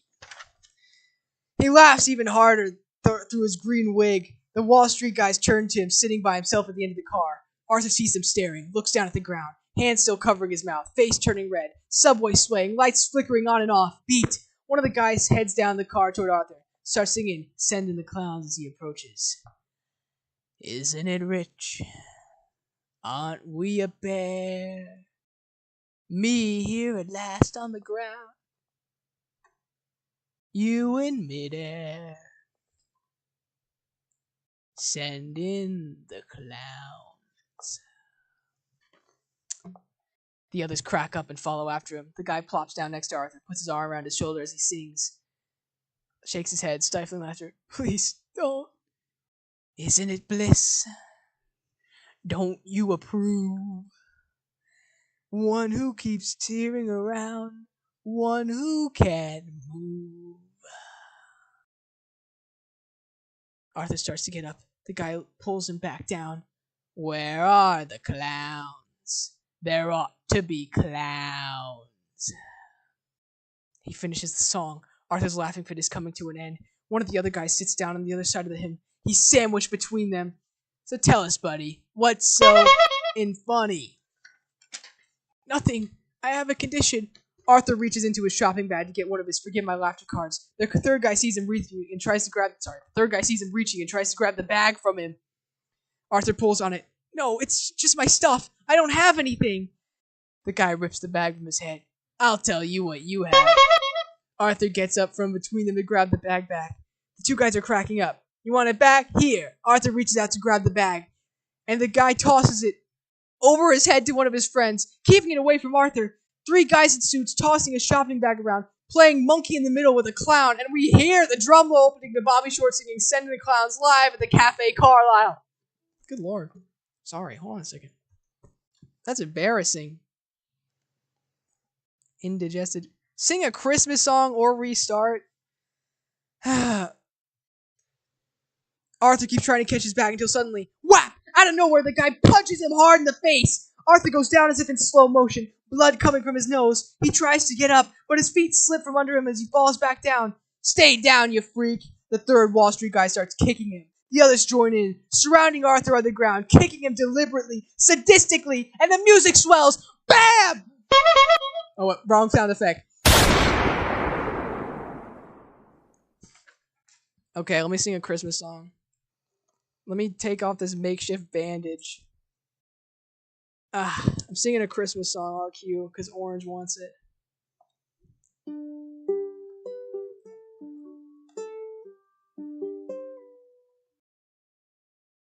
I'm singing a Christmas song, RQ, because Orange wants it. Wow, it actually picks up pretty well. Okay. Sorry.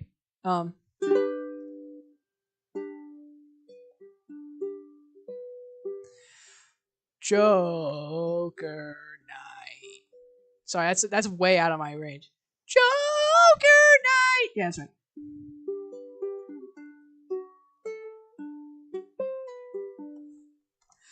Joker Night. Silly night. Oh man, I missed. Always jokes. Always bright.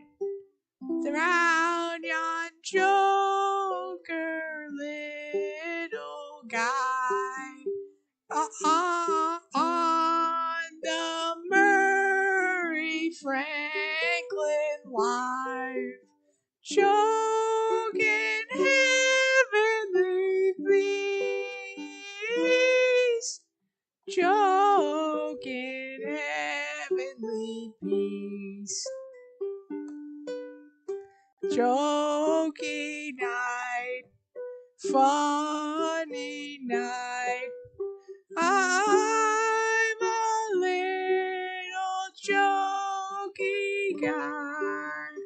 I'm a joker every day. I can't stop the song where it's right now. Choking heavenly peace.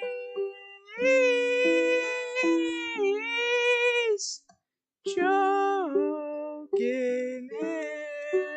heavenly peace. Thank you, everybody. Back to the script. Oh, I ran out of the paper. Oh heavens, sorry. I ran out of the paper copy. I have to go pull it up on my computer now. Thank you, Orange. Thank you. I did that just for you, and I hope it wasn't lost on you. Okay. Okay, we're literally on page 32. That sucks so bad. All right, let's pull it up. Oh wait, sorry, we're on page 30. Yeah, I'm right. All right, here we go. I'm pulling the script up. Wall Street 1 falls back, dead, blood splattering on the subway wall behind him, and we hear Bobby Short sing out, picking up from where the Wall Street guy left up. Just when I stopped opening doors, finally knowing the one that I wanted was yours. Blam! Oh, wait, sorry. Blam! Oh, man. Blam! Blam! Wall Street 2 goes down, revealing Arthur on the ground, opening his eyes to see what he did, blood dripping from his nose, smoking gun in hand. Making my entrance again with my usual flair, sure of my lines, no one is there. The third guy takes off running for the doors that separate the cars. Arthur starts after him, but then stops, turns back to grab his bag and his wig, his hands shaking from the adrenaline, the train coming to a stop. Don't you love farce? My fault, I fear. Arthur grabs the green wig from between the two dead bodies, blood everywhere, and stuffs it into his shopping bag. The subway doors wheeze open and Arthur steps halfway off the train, waiting to see if the third Wall Street guy gets off in the car ahead of him. Arthur sees him run off!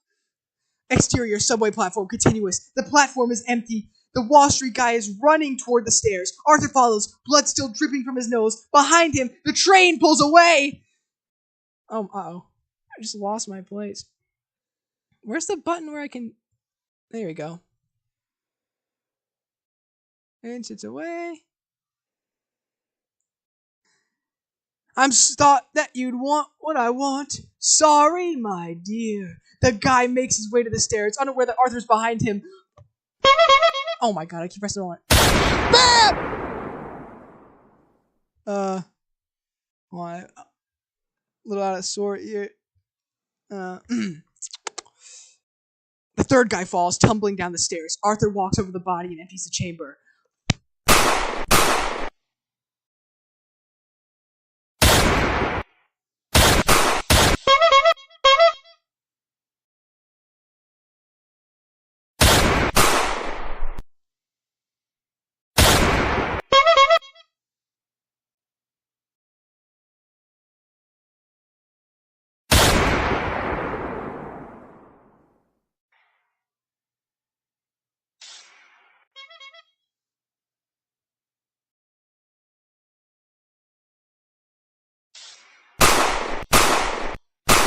Put a smile and put on a happy face.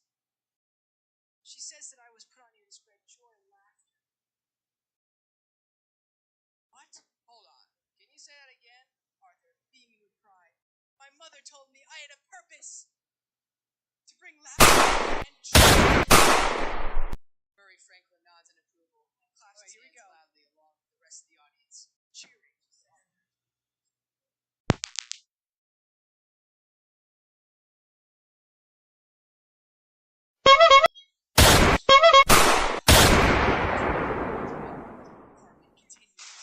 Arthur was over the line next to him, her eyes glued to the TV. Here's the studio audience applauding, light flickering over her face. That is not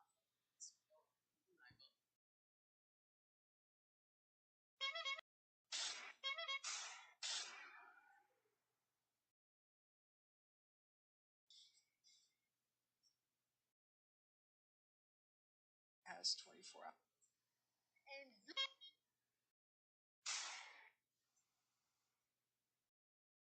Interior front office, Haha's talent waiting today.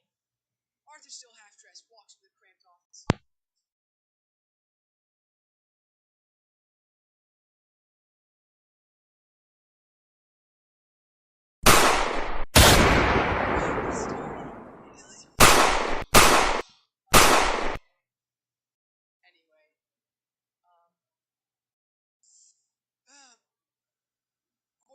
66 by the middle desk. The office is a complete mess. Newspapers and files litter the desk. A giant ashtray full of cigarettes. A calendar of booking hangs on the wall. A scribbled, jumbled mess. Hey, Hoyt. Gary said you wanted to see me? Without even looking up. How's the comedy career? Are you a famous stand-up yet? No, not quite. I haven't even performed yet. Just been working material. This business is all about fine-tuning. Now Hoyt wakes up. Next driver cigarette. Right. Arthur goes to sit down. Don't sit. This will be quick. Arthur stops in his tracks. Well, I like you, Arthur. A lot of you guys here, they think you're a freak. But I like you. Why I like you. I'm actually 16 pages. Hold on, I gotta use. I'm literally. This is so embarrassing. I'm going to use like this painter's tape that I have to like dress my wound. Jacqueline, hey, we don't know anything about each other, but I just want you to understand that I don't appreciate being told I have to restart the Joker movie. No, I did not. No, I did. Okay. Looks like they do that, I guess. Hey! AST69 is your last warning, or you're getting booted. You're getting booted out. That is your last warning. I've let you get away with too much, frankly. I think it reflects poorly on me how much. Okay. That is so embarrassing. It's probably that stupid laugh. It gets me every time. That is so embarrassing. I'm not sure how to respond. Hi. He just nods. But I got another complaint. Oh my god. I literally... A comical... That is so embarrassing. Okay, here we go. Everything's fine. Nobody worry anymore. Okay? Everything's back. Everything's back. I'm continuing. Jeez, ow. That is so embarrassing. Okay. Anyway. Where I was at the gunshot. Oh yeah. Blam! Blam! Wall Street number 2 goes down. Oh, I already got that part. Blam!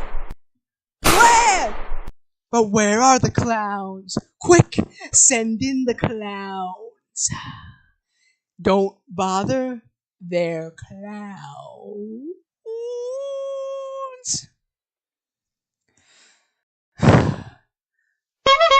Whoops. He's got nothing left. Exterior, Robinson Park subway station, night. What? Arthur hauls up the stairs, rushing out of the station, the song still playing. Bounding past bags of garbage, he leaps over a pile, taking a turn to a rundown needle park. Lights of garbage fires flickering in the darkness. Interior public bathroom, Robinson Park, night. Arthur bursts into the small bathroom out of breath, overwhelmed, vibrating with emotions. Wait, you can still hear the echo? Bursts into the small bathroom out of breath, overwhelmed. No, I think it's good.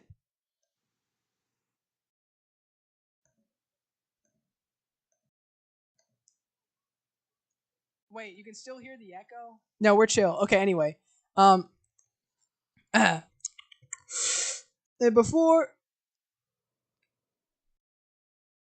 he catches his breath, Arthur feels all the emotions run through his body, can feel them all. He sticks his right foot out and starts to slowly turn, his right arm rising slowly above his head. His right foot leads, turning like something awakening inside of him. Sweat dripping down his face. Send in the clowns finally comes to an end. He starts washing the blood and clown makeup off his sweaty face.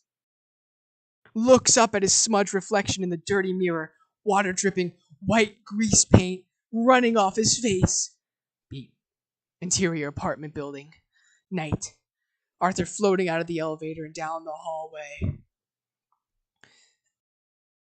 As if in a dream, coming up on Sophie's door and knocking, she opens the door and sees Arthur standing there. And before Sophie can say anything, Arthur leans in and kisses her, and Sophie kisses him back and pulls him inside her apartment, closing the door behind them. Cut 2. Interior, Ha's talent booking, locker room, morning.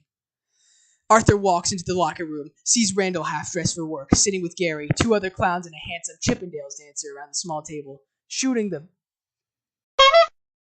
Sorry, wait a minute. Shooting the... No.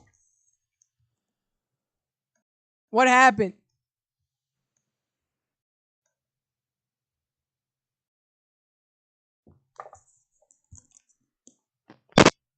No, no!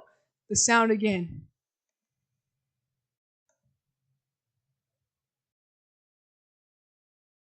What happened? Oh, we're chill. Okay, I figured it out again. I keep making terrible mistakes. Okay, anyway. I'm getting clown makeup everywhere, by the way. Uh, they nod hello as Arthur, at Arthur, or give him a perfunctory wave. Most of his coworkers think he's a freak. Hey Art, I heard what happened. I'm sorry, man. Yeah, Hoyt did you wrong, buddy. Doesn't seem fair. Arthur looks hard at Randall for a moment, just slowly nods, and continues on his locker. He starts to clean it out, stuffing all of his clown gear into an old brown paper shopping bag. Hears them talking about him behind his back, about why he got fired, laughing at him. Thanks, lunacy. Jonko, I'm sick, and right before Christmas, cure my illness. Do we have to do another Christmas Carol? Do we have to do another Christmas Carol, man? Okay. Okay.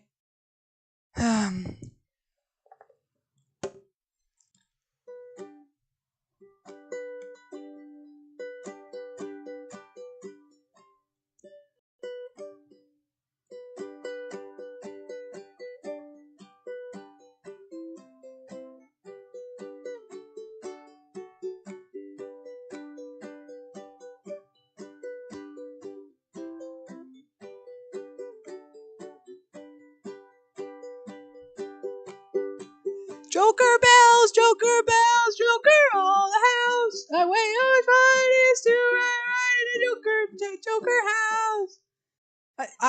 My heart's not in this one. I'm not gonna lie to you. Joker and Joker man, Joker all the day. Oh, what fun it is to joke at a Joker every day. Joker day, it is Joker day. It's like Christmas, but it's Joker day. It means that Joker's here to play. Joking on the street, making all the viewers leave.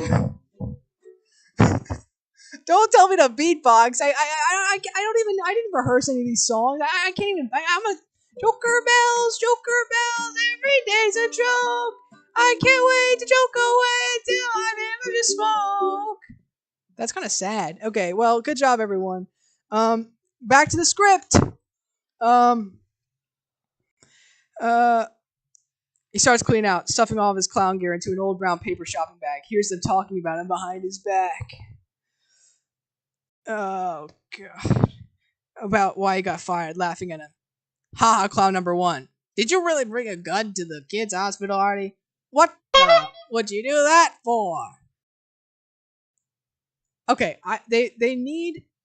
I want Joker 2019, and I don't know why. I don't know. It's just, I don't know. I don't know. I don't know. People say I look hot with the makeup, though.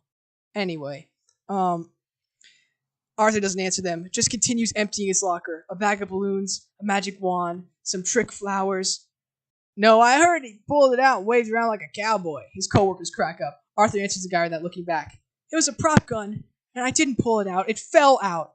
So this is part of your new act? If your dancing doesn't do the trick, you just gotta shoot yourself? More laughter. I thought your clown was a lover, Artie, not a fighter. Arthur looks at all of them, nods at Randall. Why don't you ask Randall about it? It was his gun.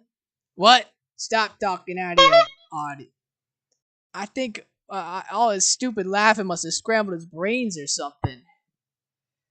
The guys laugh and keep jawing. Arthur doesn't say anything, just finishes packing up his bag and closes his locker and interior stairway. Haha, talent booking morning. Arthur walks down the stairs, brown shopping bag under his arm. Behind him, Randall follows him to the stairway. Hey, Art, hold up. Arthur stops, turns around.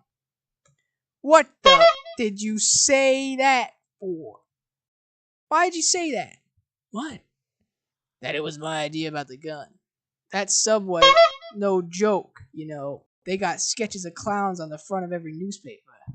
I don't know what you're talking about, Randall. Right. Okay. I just want to make sure your head's on straight. Arthur looks back at him and smiles. Oh, good lord. My head's right up here. Randall nods. Sinking in with Arthur. Good. I don't even know if you did it, but there's no need to draw any attention to yourself, or we're both. What are you worried about, Randall? You didn't kill those three on the subway, did you? Of course I didn't. You didn't shoot one point blank in the head, the other twice in the chest when we were chasing the third one down and shooting him 3 times in the back, right? Okay, this is not in the movie. That's interesting.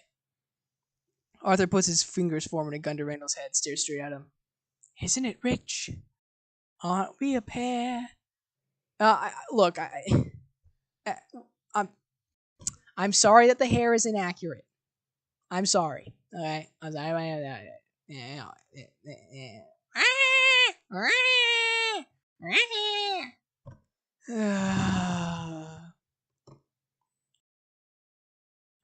He then heads down the stairs, keeps singing, sending the clowns. Me here at last on the ground, you in midair, sending the clowns. Where are the clowns? Don't bother. They're here. Yeah, I know, they added Skibbity Toilet before they put Joker 2019 in. That doesn't make any sense. How is that fair? Just ridiculous. In my personal opinion, that is absolutely ridiculous. Oh my god. God, this is not going to end anytime soon. This is a nightmare. Oh lord, this is a complete nightmare. Cut to interior mom's apartment, kitchen, morning. Close on a couple of pills bottles. They're nearly empty now. Happy, look! Thomas Wayne is on TV! Yes, mother. Arthur swallows a few of the pills. They're interviewing him about those horrible murders on the subway. He glances at the TV playing in the living room to the open wall. Why are they talking to him? Interior. Mom's living room, apartment, continuous. Penny shushes him. She's sitting on her chair, watching one of those Good Morning Gotham shows. It looks like he gained weight. Thomas Wayne on TV. All 3 of them worked at Wayne Investments. They were good, decent, educated men. A small smirk registers on Arthur's face when photos of the 3 Wall Street guys come up on the screen. And while I didn't know them personally, like all Wayne employees, they were family. Arthur's mom sits up in her chair. You hear that? I told you, we're family. I did not update this live track. There we go.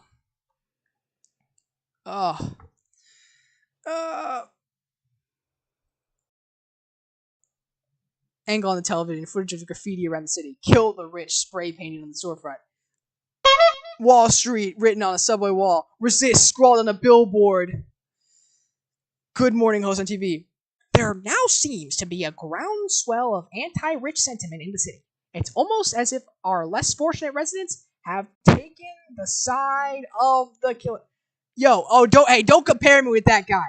Hey, no. I'm the woker. Hey. Yeah.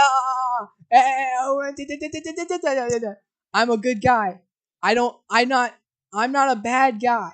All right? Let me tell you that, okay? I don't have hateful thoughts. Okay? That guy's insane. Anyway. Yes, and it's a shame. It's one of the reasons I'm considering a run for mayor. Gotham has lost its way. Are you announcing your candidacy? Thomas Wayne on TV. No comment. We hear Penny gasp, excited. Good Morning host on TV. What about the eyewitness report of the suspect being a man in clown makeup or a clown mask? A smile starts to creep across Arthur's face. The camera zooms in closer to Thomas Wayne on the screen. It makes total sense to me. I don't have a Harley Quinn. Let's be honest. What kind of coward would do something that cold-blooded? Someone who hides behind a mask. Someone who's envious of those more fortunate than themselves. Yet, too scared to show their own face to camera. And until those kinds of people change for the better, those of us who made a good life for ourselves will always look at those who haven't as nothing but clowns. Interior Department of Health Office. Day. Arthur sits across from the same social worker from this opening scene. Same depressing office. He takes a drag from his cigarette. I heard this song on the radio the other day. This guy was singing that his name... Let me adjust my screen. That his name was Carnival. Rise and fall, spin and call. My name is Carnival. Arthur, which is crazy because that's my clown name at work. Until a little while ago, it was like nobody ever saw me. Even I didn't know if I really existed. Arthur, I have some bad news for you. You don't listen, do you? I don't think you ever really hear me. You just ask the same questions every week. How's your job? Are you having any negative thoughts? All I have are negative thoughts, but you don't listen anyway. I said for my whole life I didn't know if I even really existed, but I do. And people are starting to notice. Listen, if Jack Manifold... Don't, my face reminds you of another guy?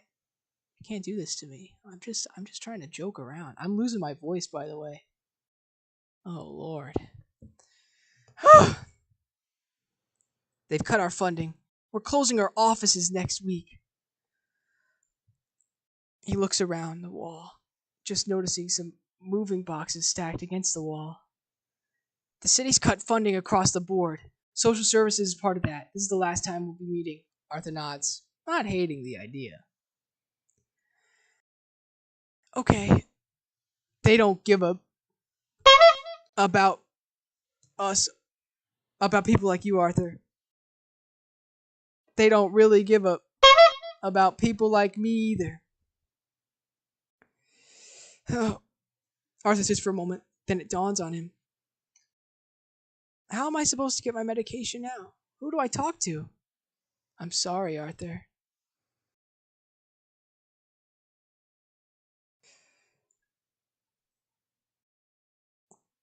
He just stares at her, taking it all in.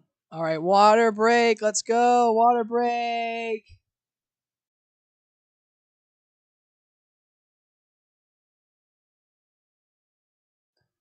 Yeah, you gotta speak from like, okay.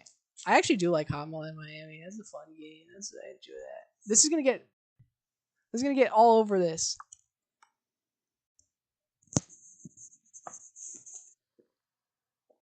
Oh.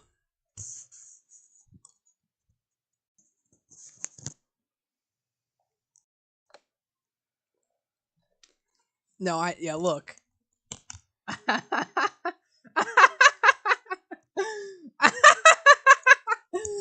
That sucks. I'm getting everything all over me. One concurrent viewer on my live stream. That's epic. On my, how many ants have you lit on fire with magnifying glass? Wait, what did I say? Wait, what did I just say by accident? Listen. Oh, well, come on. Who hasn't?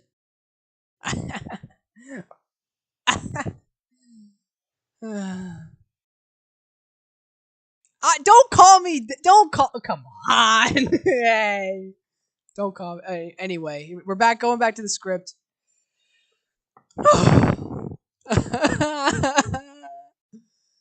Have you guys ever done something for absolutely no reason, for nothing, just because just because?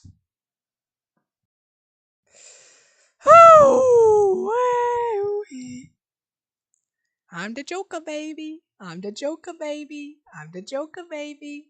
I'm the Joker, baby.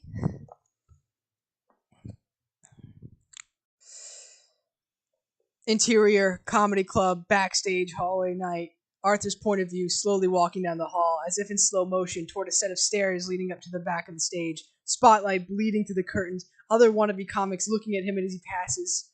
Close on Arthur, he's changed his hair. It's slicked back some, not quite as smooth as Wall Street guys. Sweat beading on his forehead.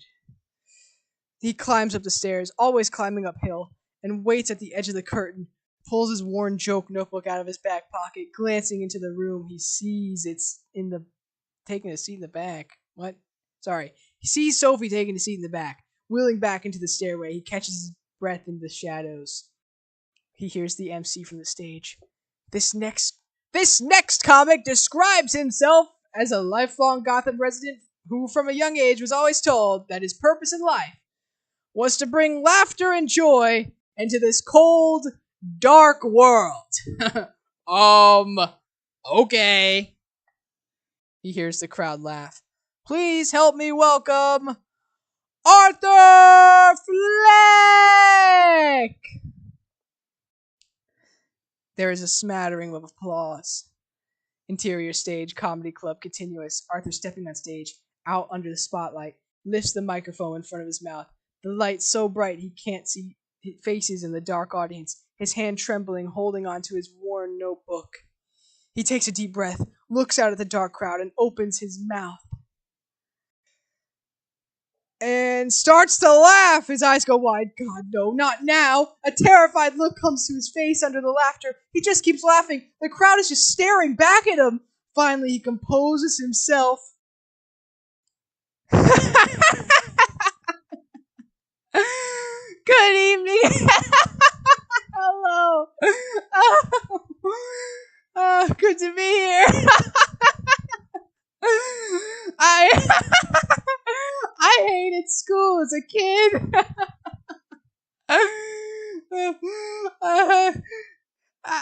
But my mother would always say, you should enjoy it. One day you'll have to work for a living. No, I won't, Ma. Because I'm going to be a comedian. Arthur keeps cracking up. Hard to hear anything or anybody else. He goes through his joke notebook trying to find another joke. It's funny. I was thinking the other day, why are rich people so confused by poor people? Because they don't make any sense. Close on Arthur, looking out into the audience, sees Sophie sitting in the back laughing. The music swells. Cut to exterior comedy club. Chinatown Street night. Arthur and Sophie walking out of the club after the show. They walk past a newsstand, a wall of Chinese language newspapers mixed with local papers and tabloids, screaming the headlines about the 3 Wall Street guys gunned down in the street. In the train, Arthur stops and stares at the headlines. Close on headlines: Subway vigilante, yuppie slaughter, killer clown on the loose. Read the headlines. You believe that? I'll bet you $5 those rich deserved it. He turns to her. You think? Look at their faces. Those smoke smiles. I've seen that look. Sophie flicks her cigarette away, starts walking. The guy who did it is a hero. 3 less pricks in Gotham City. Woohoo! Only 1 million more to go. Arthur watches her walk for a beat. She looks great, even in front of the mounds of garbage that lines the sidewalk. A cab rolls past. In the backseat, someone wearing a clown mask stares back at Arthur, holding his look for a moment. Interior. Donut shop. Nice. Oh, God. A rundown donut shop. Through the window, we see Arthur and Sophie sitting across from each other in a molded plastic booth, bathed in ugly fluorescent light, a few other patrons scattered about. We don't hear what they're saying, but they look happy, and Sophie's laughing hard. Arthur stares at her. This may be the best night of his entire life. Interior, mom's basement, living room. Night. I'm tired.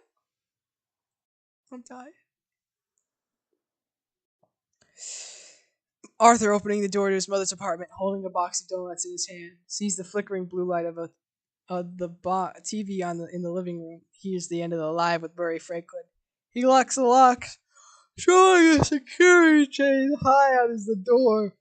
Turns to catch a glimpse of his mother passed out in the living room.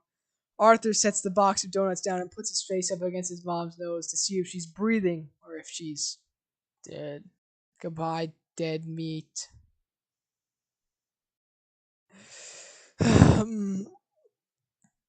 On the television, Murray does a signature sign off. The one he's been doing for years. Good night, and always remember, that's life. He gently shakes her awake, sweeping her up out of the chair as he hears Ellis Strayed and his jazz orchestra close the show with an upbeat instrumental version of Frank Sinatra's That's Life. Half asleep, happy, I wrote a new letter. Come on, Ma, dance with me a little. Arthur pulls in his brother close and starts dancing with her to the music, the only light coming from the television. For Thomas Wayne, it's important. She looks at him and smiles, dancing with him a little. That's Life still playing from the TV. You smell like cologne. 'Cause I just had a big date. She breaks. Oh, sorry. I'm going to bed. Just don't forget to mail it. She breaks away and walks toward her bedroom. Arthur can't help but smile to himself as he takes off his jacket and throws it on the chair. He continues to slow dance with himself for a moment. He notices the envelope on the table, addressed to Thomas Wayne. He stares at it for a beat, cranes his neck toward his mother's bedroom, listening as if she's still awake, and then quietly rips it open, starts to read the letter, close on words. Dearest Thomas, I don't know where else to turn. We need help. Your son and I need help. Stops reading, stays on. Your son? He glances at his mother's room, then back down at the words, your son. Arthur standing in the middle of the living room, staring at those two words like he's afraid to move, lit up by the flickering blue light. Interior mom's bedroom apartment, early morning. Arthur sitting on a chair in his mother's room watching her sleep. He's clearly been up all night, still wearing the same clothes. He's holding a letter in his hand as the sun is just starting to rise outside the windows. Light is beginning to crack the gloom. Arthur impatiently sits there for a moment, waiting for his mother to wake up. Then suddenly, she shrieks out at the top of her lungs like a teapot, kicking back the chair like an excited toddler. Penny wakes at the start, looking around half asleep and confused. What time is it? He doesn't answer. What happened? Did you hurt yourself again? Arthur holds her letter up in his hand. What is this? How come you never told me? Is that my letter? Is that my personal letter, Happy? What page am I on? Kid, I'm on page 45 out of 102. I have 0 concurrent viewers on YouTube.com. I am doomed. I'm utterly doomed. Ugh. You have no right opening my mail. Who do you think you are? Raising his voice, excited. Apparently I'm Thomas Wayne's son. How could you keep that from me? Penny slowly getting up out of bed. Stop yelling at me. You're going to kill me. Give me a heart attack. She goes into the bathroom. Shouts after. I'm not yelling. I'm just excited. Thanks, user 886850. Be safe. I'm reading the entire Joker strip. Go on YouTube.com and watch. For all new viewers. I'm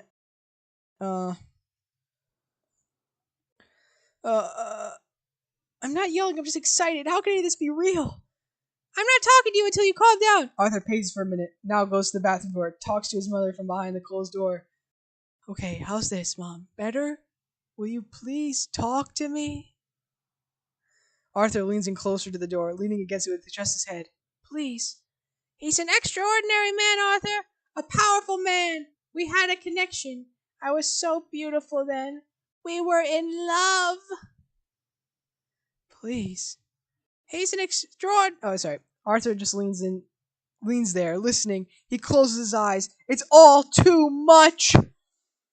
He said it was best that we not be together. Because of appearances, you know. Not all love stories have happy endings. Hear her crying now. And I couldn't tell anyone because, well, I signed some papers, and besides, you can imagine what people would say about Thomas and me, and what they would say about you. Uh,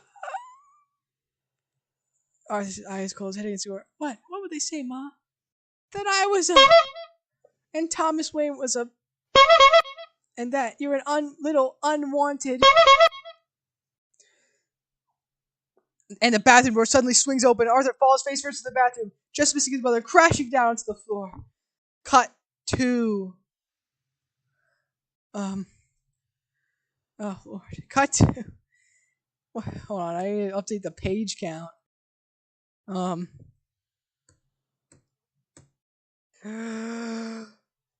Interior metro train moving, countryside. Outside Gotham. Afternoon. Pushing past rows and rows of white businessmen, many of them reading one of Gotham's two tabloids. On the cover of one, a detailed sketch of Arthur's clown face, headline, Killer Clown Still on the Loose, and the other screams, Kill the Rich, a new movement!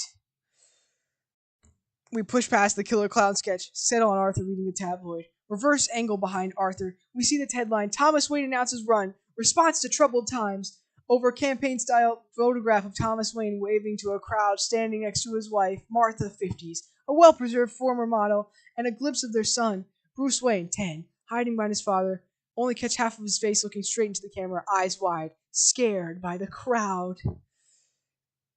A subheadline reads, Protest planned at Wayne Hall Gala. Arthur stares at the family photo. Close on Wayne family photo. Arthur fingers ripping it out of the paper. Exterior Wayne Manor. Front lawn. Arthur walks down a small hill alongside an intimidating brick wall surrounding the estate like a prison. From this angle, he's able to peer over the wall, catching a glimpse of the innocent-looking 10-year-old boy tracking him from behind the trees.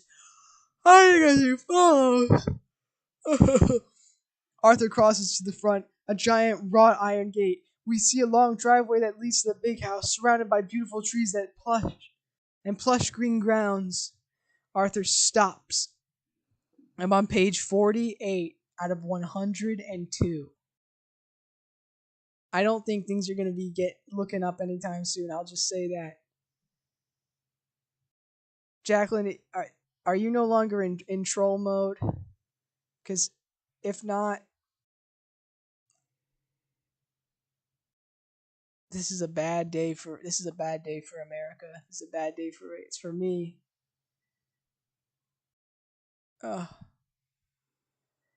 Oh man. There's got to be something better to do with your life. I disagree. And I actually disagree. Anyway, I'm continuing on the script. I'm reading the whole script. Go on @ColeRoot on YouTube, please. Subscribe on YouTube. TikTok is going away soon. It's all going to be over soon. Anyway, here we go. I'm not a troll. I hate my... Same.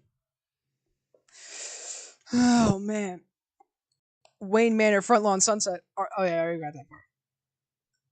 Oh, no, all right. Wayne Manor, front lawn, sunset. Arthur walks down a small hill alongside an intimidating brick wall, surrounding the estate like a prison. From this angle, he's able to peer over the wall, catching a glimpse of an innocent-looking 10-year-old boy, tracking him from behind the trees. Hiding as he follows. Arthur comes to the front, a giant wrought iron gate. We see a long driveway that leads to the big house, surrounded by beautiful trees and plush green grounds. Arthur stops. He sees a boy approach, but not get too close. Arthur reaches into his pocket and pulls out a magic wand. He holds it up for the boy to see. The boy steps up to get a closer look. Arthur looks over the wand, pretending like he's trying to figure out what it does. He waves the wand over the front gate lock to try and see if it will open. It doesn't. Riddler's better? Are you serious right now? Hey. Knock it off. Riddler's not better. This movie, by the way, sucks. Have you noticed that this movie sucks? This is a terrible movie. This isn't well written. It sucks. It's painful to read. Anyway. Oh, man. And again, the wand droops in the boy's hand. Disappointed, he gives it back to Arthur. Arthur examines the wand as if it's broken. Stiffens it one last time. Crouches down lower and... Ta-da! A bouquet of flowers bursts at the end of the wand. Arthur hands the boy a wand bouquet of flowers. The little boy takes the flowers, keeps staring at Arthur, not sure what to do or say, not smiling. Heath Ledger Joker would probably be a better read. Low-key. True. Very true. But I didn't want to do a movie that was good. But now I regret that. Okay, anyway. Bouquet. Yeah, anyway. Little boy takes flowers, not smiling. Arthur looks in for a moment. Then reaches both hands to the gate. Firmly takes the little boy's face in his hands. Uses his thumbs to hook the corners of the boy's mouth and pulls them up into a smile, into a comedy mask. The boy's okay with it, puts his hands on top of Arthur's hands. They look at each other for a beat. Alfred shouting, Bruce! Let's go. Arthur, let's go. The boy's now smiling on his own. Bruce, what are you doing? Get away from that man! Little Bruce stops smiling, steps back from the gate. Arthur looks up to see a tired-looking Alfred Pennyworth, 50s, bounding toward them. Arthur stands back up. What are you doing? What? Who are you? Bruce runs behind Alfred, hiding behind his legs. I'm here to see Mr. Wayne. You shouldn't be talking to his son. Why'd you give him those flowers? Arthur takes the flower wand away from the kid. I was just trying to make him smile. Hands it back to Arthur. Well, it's not funny. Do I need to call the police? Oh my god. No, please. My mother's name is Penny Fleck. She used to work here years ago. Can you tell Mr. Wayne that I need to see him? Color drains from his face. Beat. You're her son? Do you know her? Alfred doesn't say anything. Arthur puts his face right up against the bars, whispers so the boy can't hear him. I know about the two of them. My mother told me anything. Jacqueline, before you leave, can you at least admit that you're a giant troll? Because now I'm starting to feel like you're gaslighting me.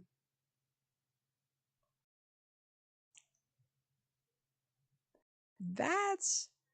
Anyway, I'm continuing reading the script. I'm doing this for absolutely nobody, by the way. Do you understand the pain I feel, the dedication that I have to this?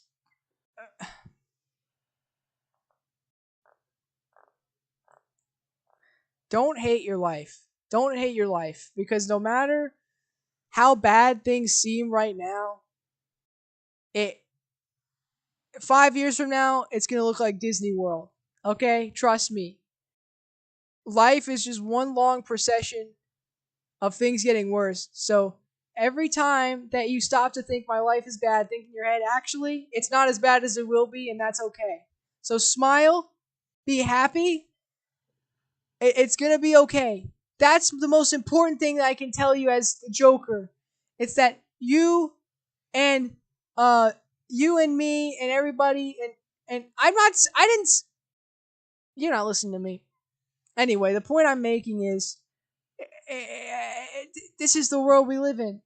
This is really the world we live in. And that is what is going to happen. Daniel Johnston, I also like Daniel Johnston a lot. I'm a big fan of Daniel Johnston. I learned true love will find you on the end on the true love will find you. Wait, where is it? Hold on.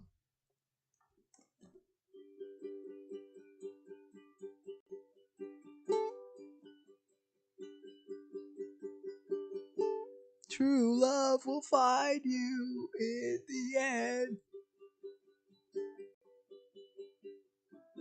You'll find out just who was your friend. Don't be sad, I know you will. I don't know. Don't give up until true love finds you in the end.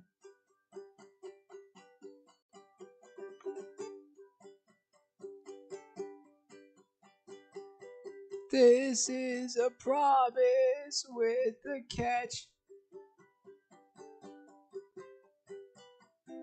Only if you're looking will it find you. Don't be sad, I know you will. Don't give up until true love finds you in the end.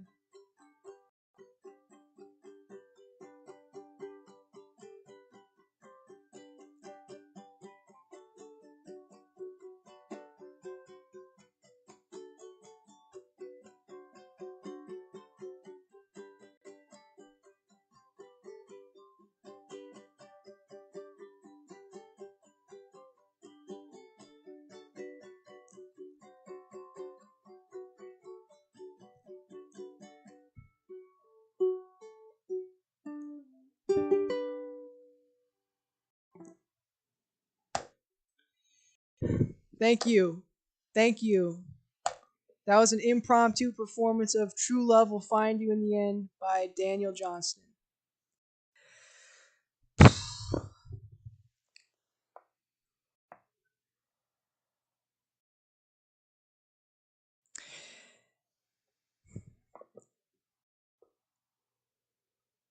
There's nothing to know. Your mother was a sick woman. No, no, just let me speak to Mr. Wayne. Now Alfred leans closer to Arthur. Almost looks like he feels some pity for him. Please just go before you make a fool of yourself.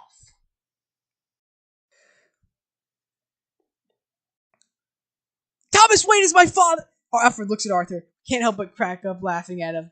And Arthur reaches his hands to the bars and grabs him, pulls Alfred in close, trying to choke him, still holding the wand of flowers in one hand. As he chokes Alfred, Arthur sees little Bruce, wide-eyed in the shadows, looking out at him in horror. Arthur stops. Let go of Alfred, takes off running back down the street away from Wayne Manor, magic wand in hand. Exterior, the Bronx, streets, night. Arthur's back in his part of town. Garbage everywhere here. The neighborhood at night is alive. Loud kids on the siren corners. A drunk seemingly fights no one. Sirens wailing. As Arthur approaches his building, he sees an ambulance parked in front, lights flashing, hit with a sense of dread. He runs toward the building. Exterior, street, apartment building, night. A small crowd of gawkers. Small crowd of gawkers have gathered. Good Lord. Small crowd of gawkers have gathered around watching the drama unfold, shouting and laughing, loud dance music blaring out an open window. Feels like an impromptu block party. Arthur runs up, sees two paramedics wheeling his unconscious mother down the front steps of a street on a stretcher. From above, Arthur, pushing through the crowd, rushes to his mother's side. Arthur following as they wheel her, leaning to her stretcher. Mom, what happened? Yeah, I know, this movie is horrible. I always hated this movie. I always thought this movie sucked. That's why I was like ironically like saying I like the movie and making my brand about the movie. Yeah, it's a bad idea.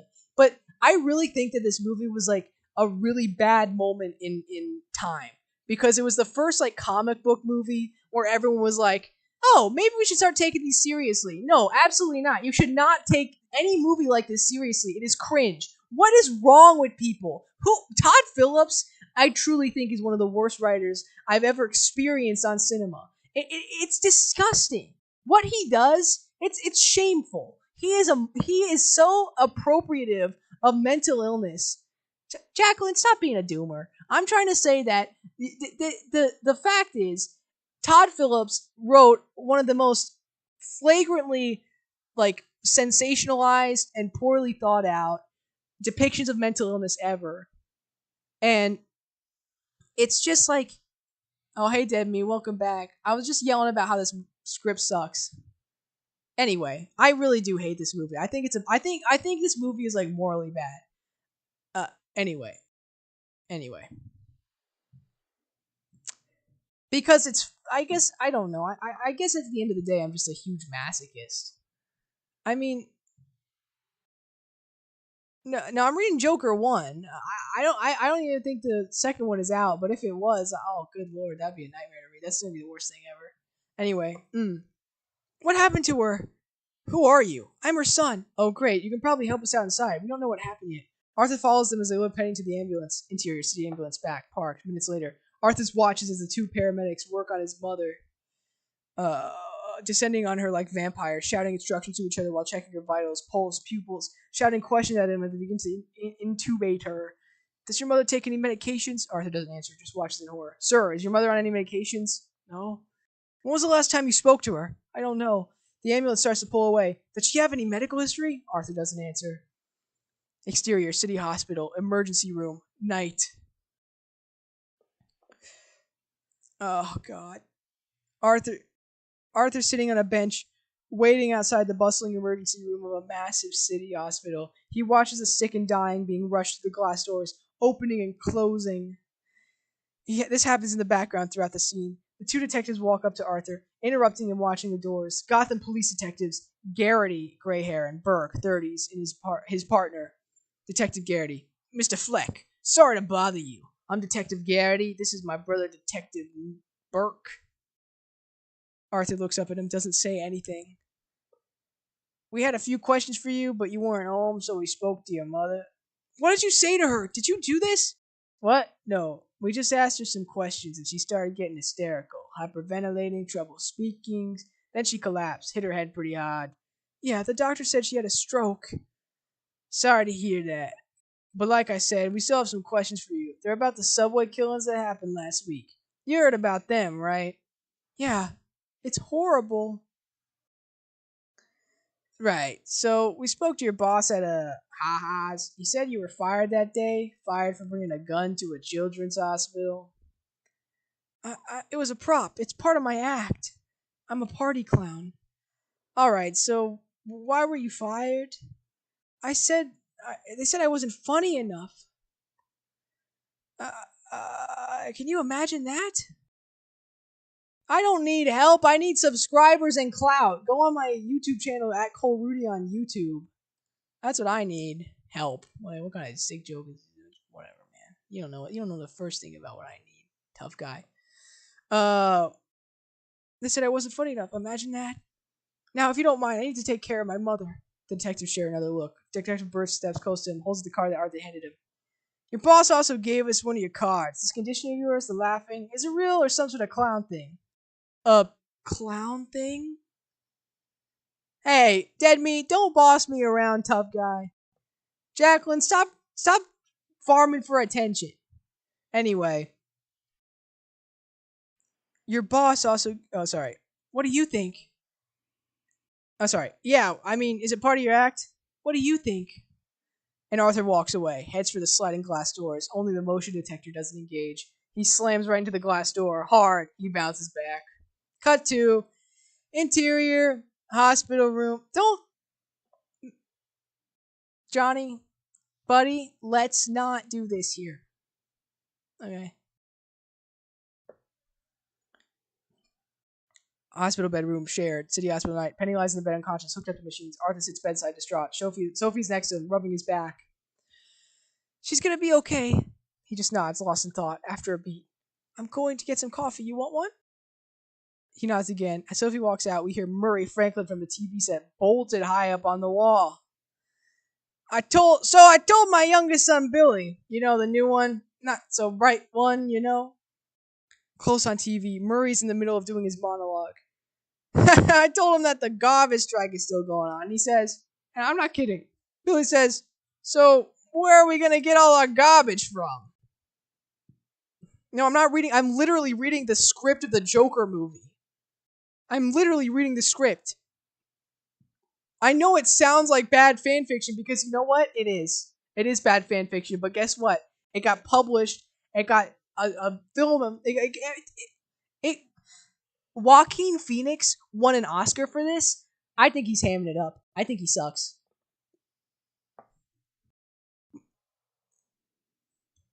Anyway. Murray Franklin cracks up at his own joke. Studio audience laughs. Arthur glances over at his mother, laughing over the sounds of her labored breath. He looks up at the television. And finally, in a world where everyone thinks they could do my job, we got this videotape from the Gotham Comedy Club. Here's a guy who thinks if you just keep laughing, it'll somehow make it you funny. Check out this Joker. I'm not the good doctor. And by the way, you're a little late. How dare you? How dare you? What kind of person do you think you are? I'm losing my mind. This is so embarrassing. Extreme close-up on TV. Grainy video of Arthur's stand-up performance. Under the spotlight. Under the spotlight. What am I doing? Extreme grainy video of stand-up. Arthur on stage smiling behind the microphone under the harsh spotlight. Arthur watching himself on TV. His jaw drops. Good evening. Hello. Good to be here. I hated school as a kid, but my mother would always say, "You should enjoy it. One day you'll have to work for a living." No, I won't, Ma. I'm gonna be a comedian. Back to Murray Franklin shaking his head, trying not to laugh. You should have listened to your mother. Another moment of Arthur at the comical place. It's funny. When I was a little boy and told people I wanted to be a comedian, everyone laughed at me. Opens our wide like a big shot. Well, no one's laughing now. Dead silence. Nobody's laughing. Not even him. Cut back to close on Murray Franklin, just shaking his head. You can say that again, pal. Okay, Johnny. Okay, I gotta ban this guy. Man, I'm sick of banning these people. Alright. Oh god. One more. Wait, sorry. Yeah, you're having or Bobby. Yeah, you can say that again, pal. Where it cracks up. Along with shot of Barry and Donald laughing too. Close arms, they're looking at the television. Barry, hearing them all laughing at him. Interior, Mom's apartment. Bedroom. Night. From above, looking down, Arthur hunched over.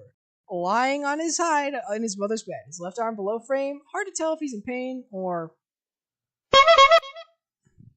I am pregnant. He reaches out his right arm to where his mother slept. The TV's blue light flickering. 11 o'clock news turned up. The anger and resentment that's been building in the city for weeks seem close to exploding.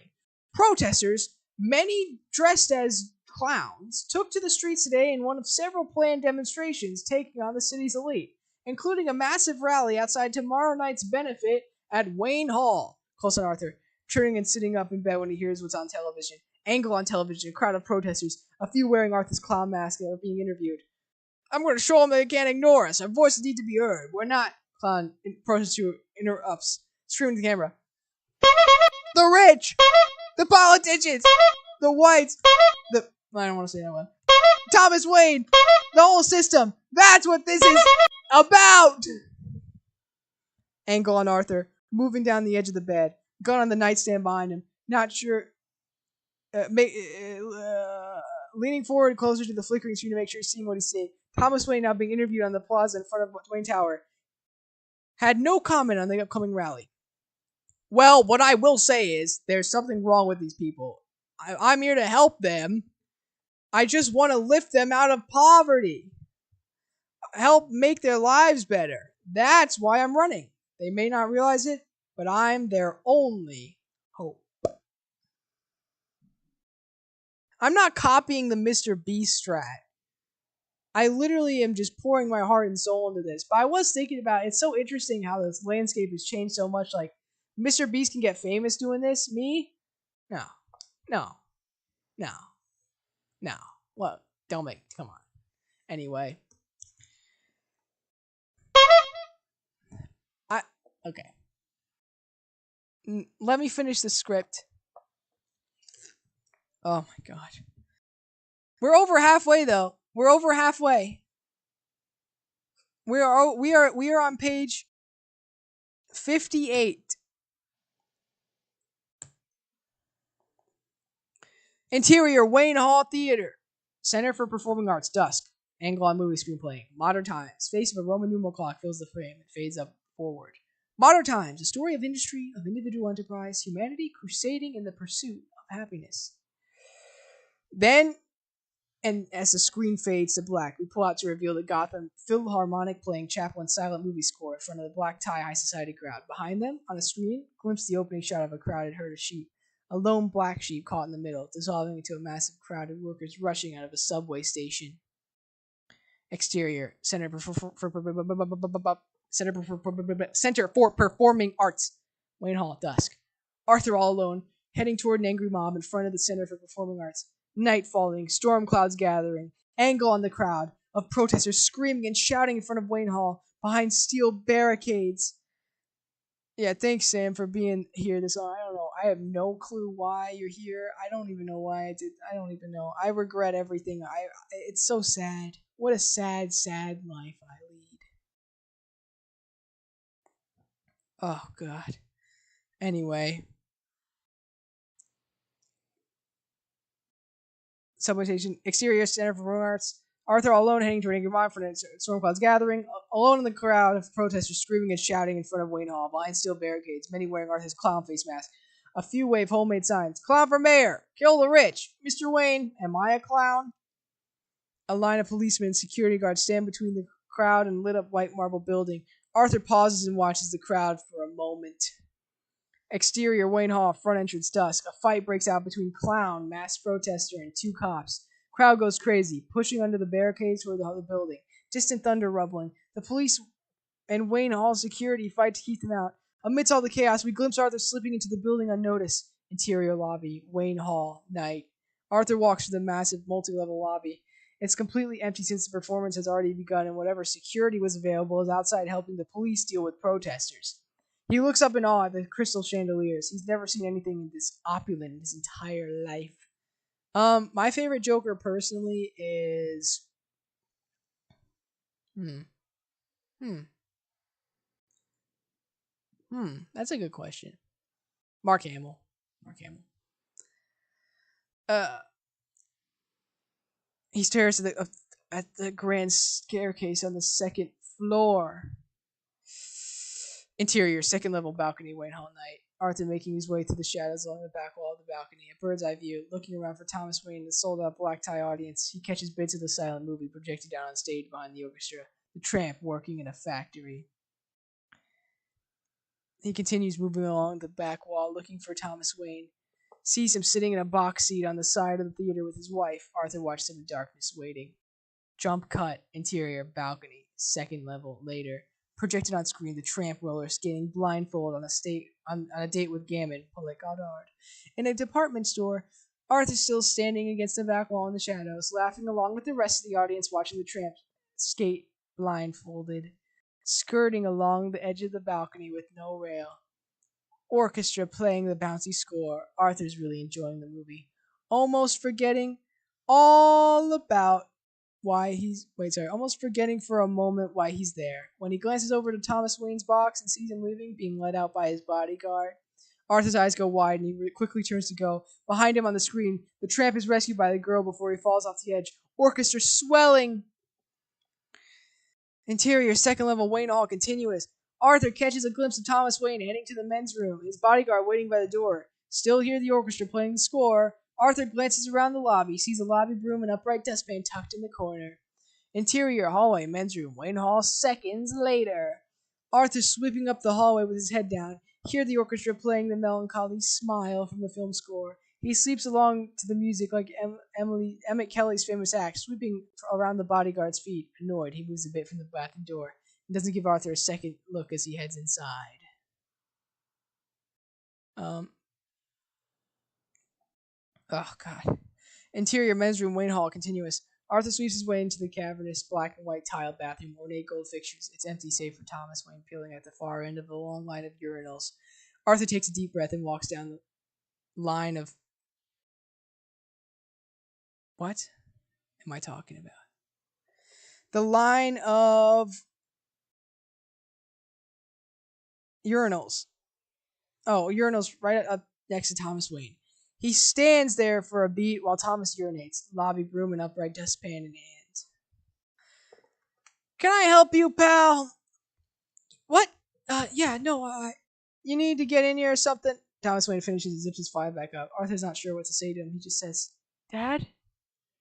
It's me.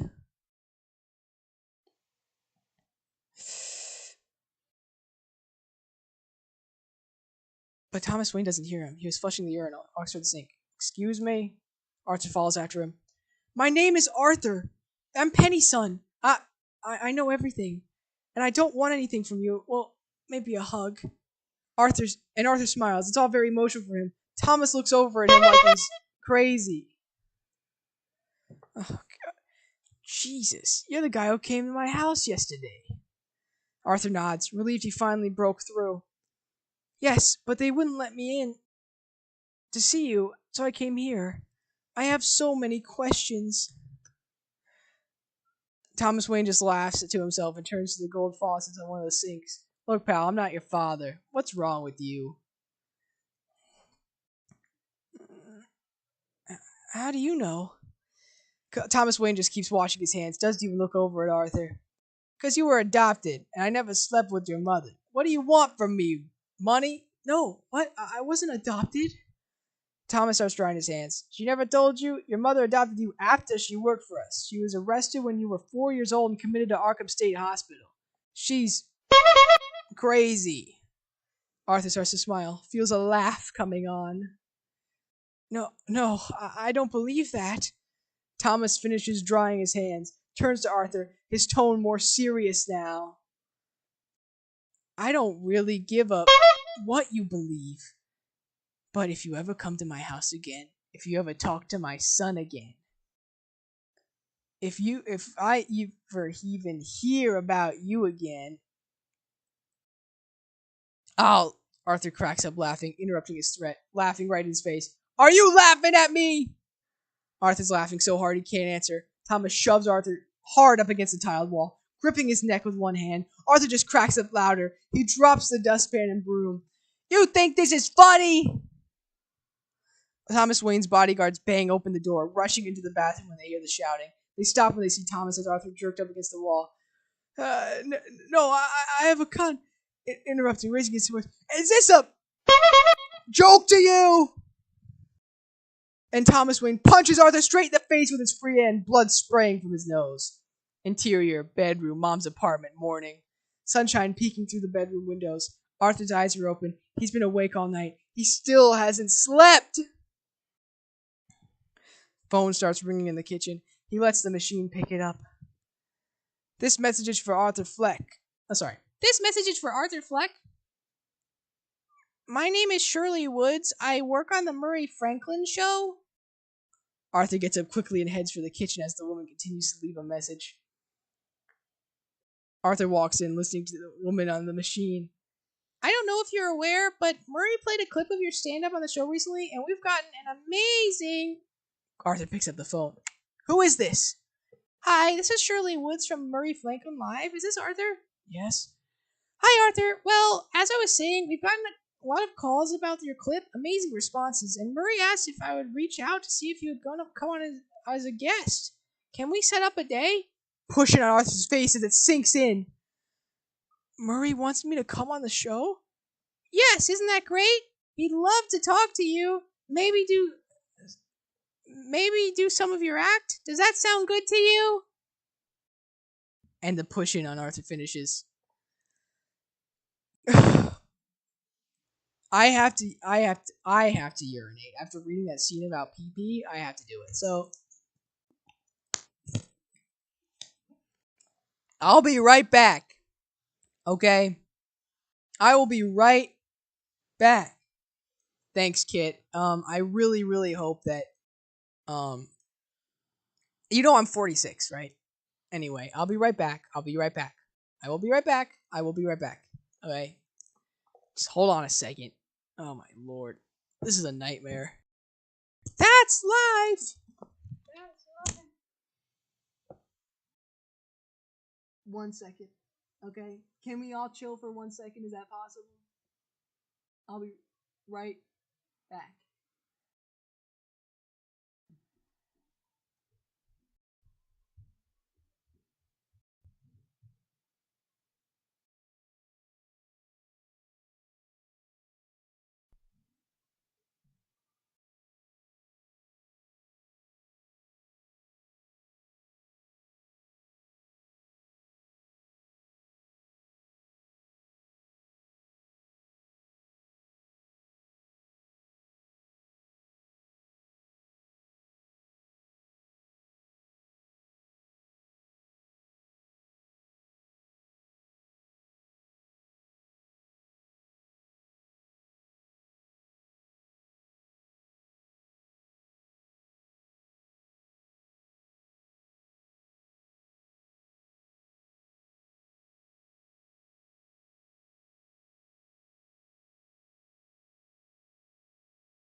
I'm back. I'm back. I'm back. I'm back. Oh god. Oh god. Listen. Oh my god. This is the last thing I want to be doing right now. I cannot believe this. This is so horrible. What is this heart I have up here?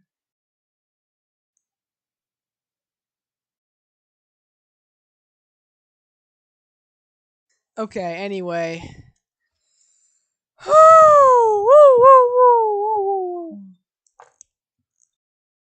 Okay.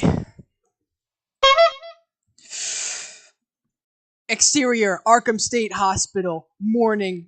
A gray behemoth state hospital looming over the city block. Metal screens cover steel frame windows. Arthur crosses the street toward the building. Eyes weary. He hasn't slept in days.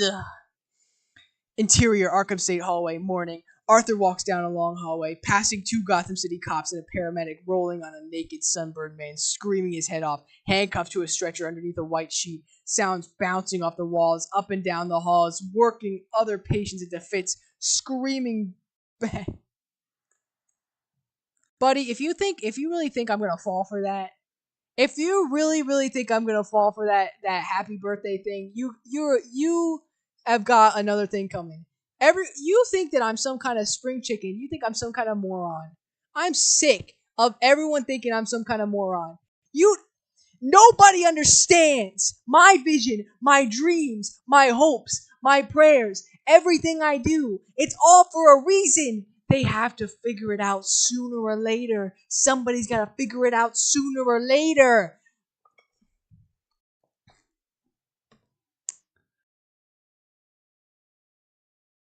The interior documents and recordings office, basement hallway, Arkham State Hospital, morning. Arthur stands at a service window that looks into the cramped records office. A metal grate covers most of the window. Harsh fluorescent lights flicker above. He glances at the hallway behind him, sees two orderlies walking a dead-eyed patient back to his ward. Hears distant echoing screams. He's interrupted by a clerk, 40s, ID clipped to his shirt, who's lugging an old heavy file storage box. He drops the box down on a counter beneath the window. Sorry for the wait. All our records that are stored 10 years or older are stored in the basement. You're talking over 30 years ago. I had to do some serious digging. Arthur nods. Thanks. The clerk looks at Arthur for a moment, like he's trying to place him. And like I said, if it's in here, I'm still going to need a release from her. Have we met before? Arthur shakes his head no.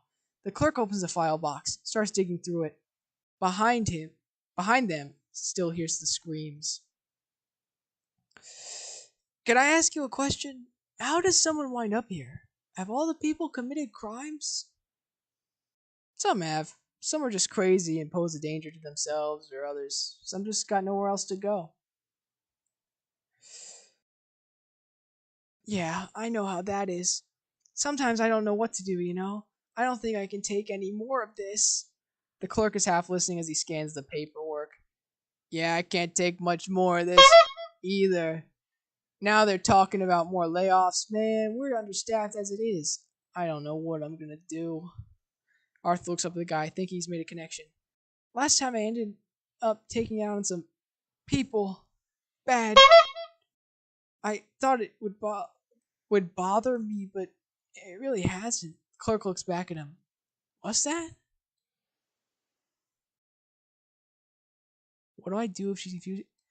Buddy, listen. Just let it go. It's life's too short for you to be even. If you're literally like talking to someone and they are like just leading you on and you're just trying to be like, oh, I can't get a read. I can't get a read. I think there might be a chance that person enjoys wasting your time to a degree. I think you just gotta let it go. Just let it go. Just let it go. I'm serious. Just let it go. So many things in this world. So many things to see. So many things to do. Just let it go. It's just so hard to try and be happy all the time, when everything's going to all around you. Uh, Listen, I'm just an administrative assistant, like a clerk. I file paperwork. I don't really know what to tell you, but maybe you should see someone. They have programs, like city services? Yeah, they cut those. Anyway, I was just talking to talk. Clerk stares at Arthur. Wait, I know where I've seen you. You were on Murray Franklin the other night, weren't you? No, I don't know what you're talking about. Sorry, Murray just killed some poor guy on TV. Clerk shakes his head to himself, finally finds what he's looking for. Here it is. Fleck. Penny Fleck. Thanks, user. I'm so glad you're back. I'm on page 66 now. He pulls out an old file, bulging with yellow records, moves the box to the floor and sits down on the stool behind the window, saying it out loud for himself to hear. So she was a patient here. Guy opens the file, yellowing pages for records. Nods. Diagnosed by Dr. Benjamin Stoner. The patient suffers from delusional psychosis and narcissistic personality disorder. Found guilty of endangering the welfare of a child. The clerk stops reading out loud, eyes going wide as he skins further ahead. Arthur just looks at the guy, waiting to see what he's going to say. What? You said she's your mother? Arthur just nods. I'm sorry, I can't. Like I said, I can't release this without the proper forms. I could get in trouble. Close the file. Besides, it's pretty bad. Close Arthur, he shakes his head and smiles himself. I can handle bad.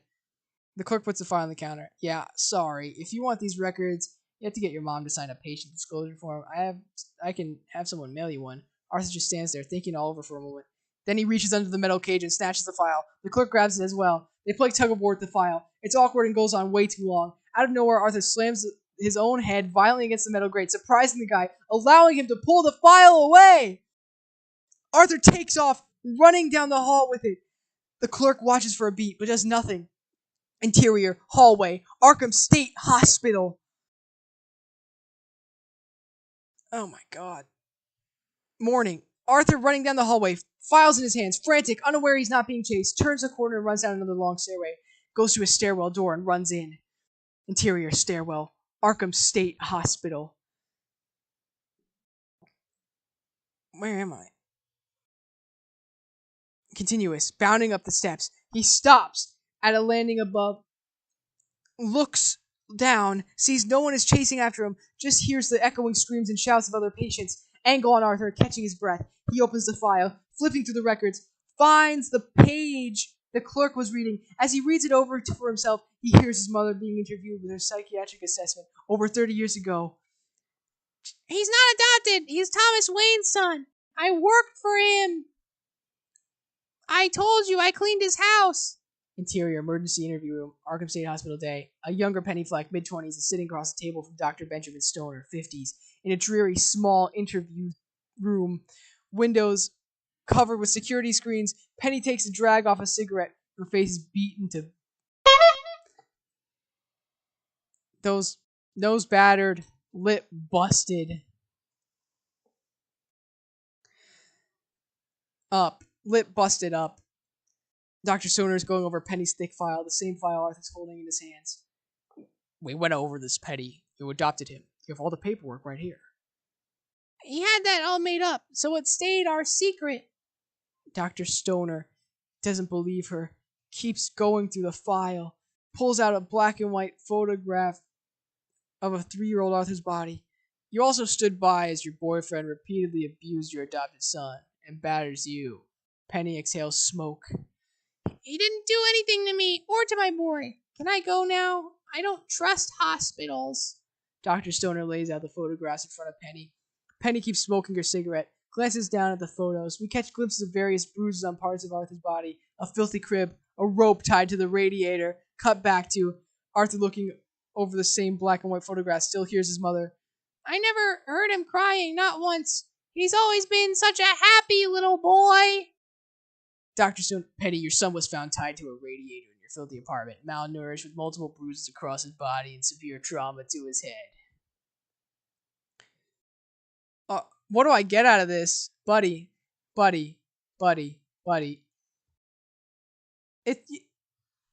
It's over. There's no good in this world. There's nothing left.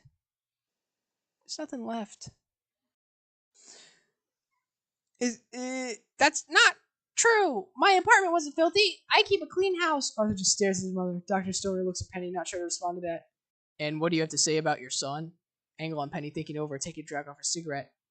I'm just glad I got to know him. Arthur keeps staring at her as she exhales. Arthur, back in the stairwell, looks up from the file. Looks like maybe there's a cigarette smoke drifting in front of his face. Exterior, the Bronx, steep stairway night. It's pouring rain. Arthur walks up a long, steep concrete stairway up toward his building. Interior, apartment building. Elevator, night! Soaking wet, he enters his elevator and hits the button on his floor. Sensing something, he turns around and sees Sophie. She mimes blowing her head off with her finger. Interior, hallway, apartment building, continuous. Soaking wet, clothes clinging to his body. Arthur exits the elevator and walks towards Sophie's door. He turns the doorknob. It's unlocked. He pushes the door and heads inside. Interior, Sophie's apartment, living room, continuous. Arthur walks into Sophie's apartment, looking around. He sits down on the couch. Sophie comes out of her daughter's bedroom, jumps a little on spotting Arthur. Oh my god! What are you doing here? Arthur just keeps staring straight ahead. You're in the wrong apartment. He turns around finally. Your name's Arthur, right? You live down the hall? He nods. I really need you to leave. My little girl's sleeping in the other room. Please. Arthur just stares at her. I had a bad day.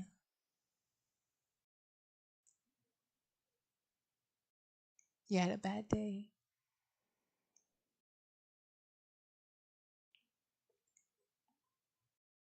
God. I'm so glad everyone on the internet finds me attractive. That is epic. If I actually lose her, come on. Me, come on, man. Me lose her when I'm going.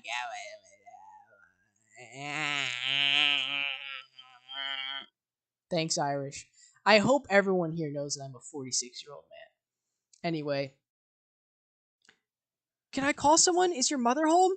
Pushing on Arthur, looking at her. He raises his fingers to his head, mimicking a gun. Cut to. Interior, hallway, apartment building, night. Arthur walking down the hallway toward his mother's apartment. Interior, mom's apartment, living room, night. Arthur sits alone on the couch laughing. The TV is on, but he's not watching it.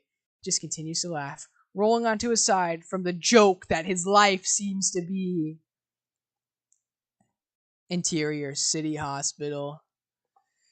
Oh, Jesus Christ.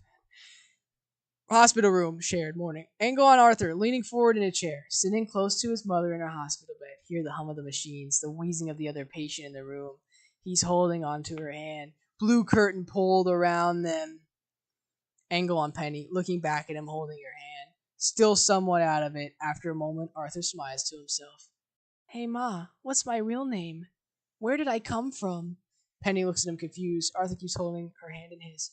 You remember how you used to tell me that God gave me this laugh for a reason? That I had a purpose? Laughter and joy? That whole thing? She looks away. She knows what he's talking about. Ha! It wasn't God. It was you. Or one of your boyfriends. Do you even know what my real name is? Do you know who I really am? She looks away. Her whole body is shaking, overwhelmed with emotion. Come on, Ma. Who am I? She looks back at him, struggles to speak. Happy? I'm not happy. I haven't been happy 1 minute of my entire life. He lets go of her hand, getting up fast from the chair like a vampire. Why would he write that? But you know what's funny? You know what really makes me laugh? He reaches behind her, grabs one of her pillows as he leans down closer, face to face with her, smiling wide. I used to think my life was nothing but a tragedy, but now I realize it's all just a comedy!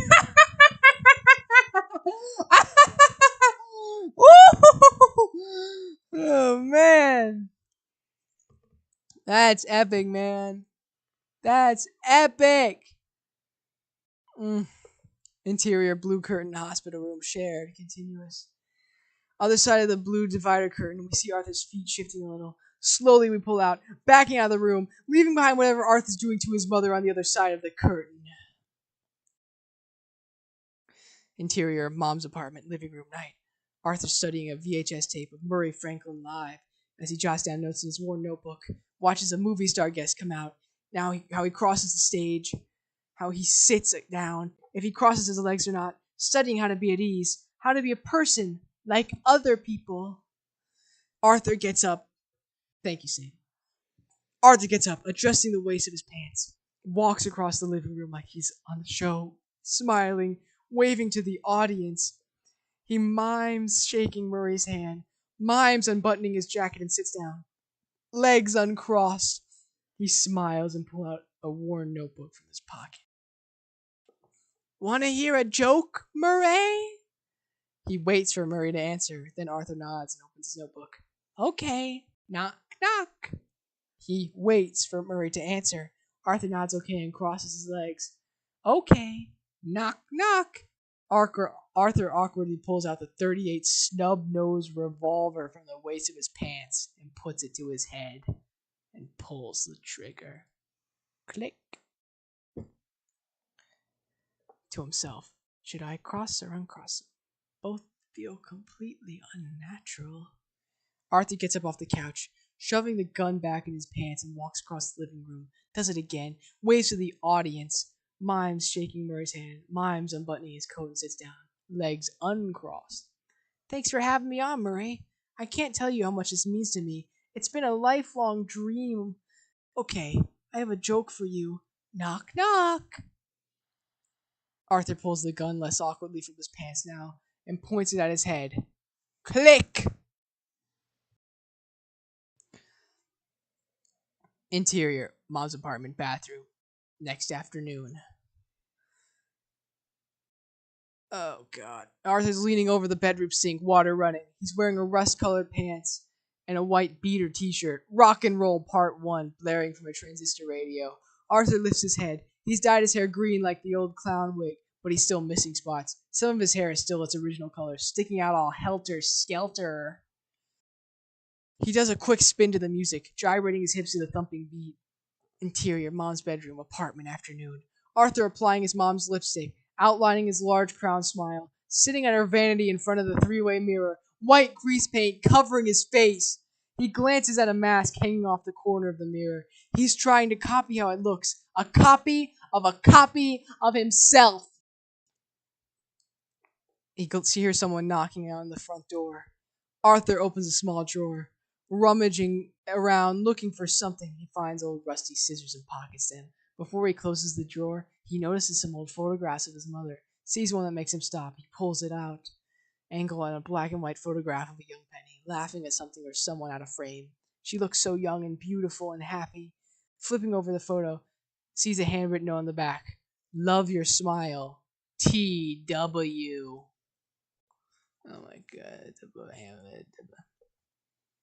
Angle on Arthur, staring at the note on the back as he hears louder banging on the door. He glances up at his three reflections in the mirrors. Interior, front door, Mom's apartment, afternoon.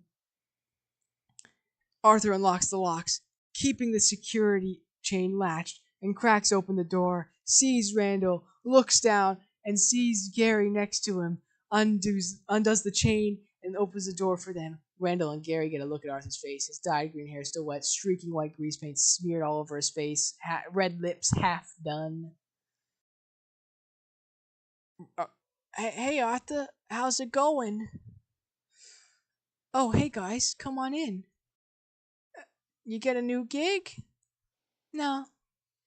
Arthur shakes his head no, steps aside so they can come in, palming the scissors in his hand. You must be going down to that rally at City Hall, right? I hear it's gonna be nuts. Is that today? Randall looks at him and laughs. Yeah, what's with the makeup then? Arthur shuts the door behind him, locks the chain lock. My mom died. I'm celebrating. Randall and Gary share a look.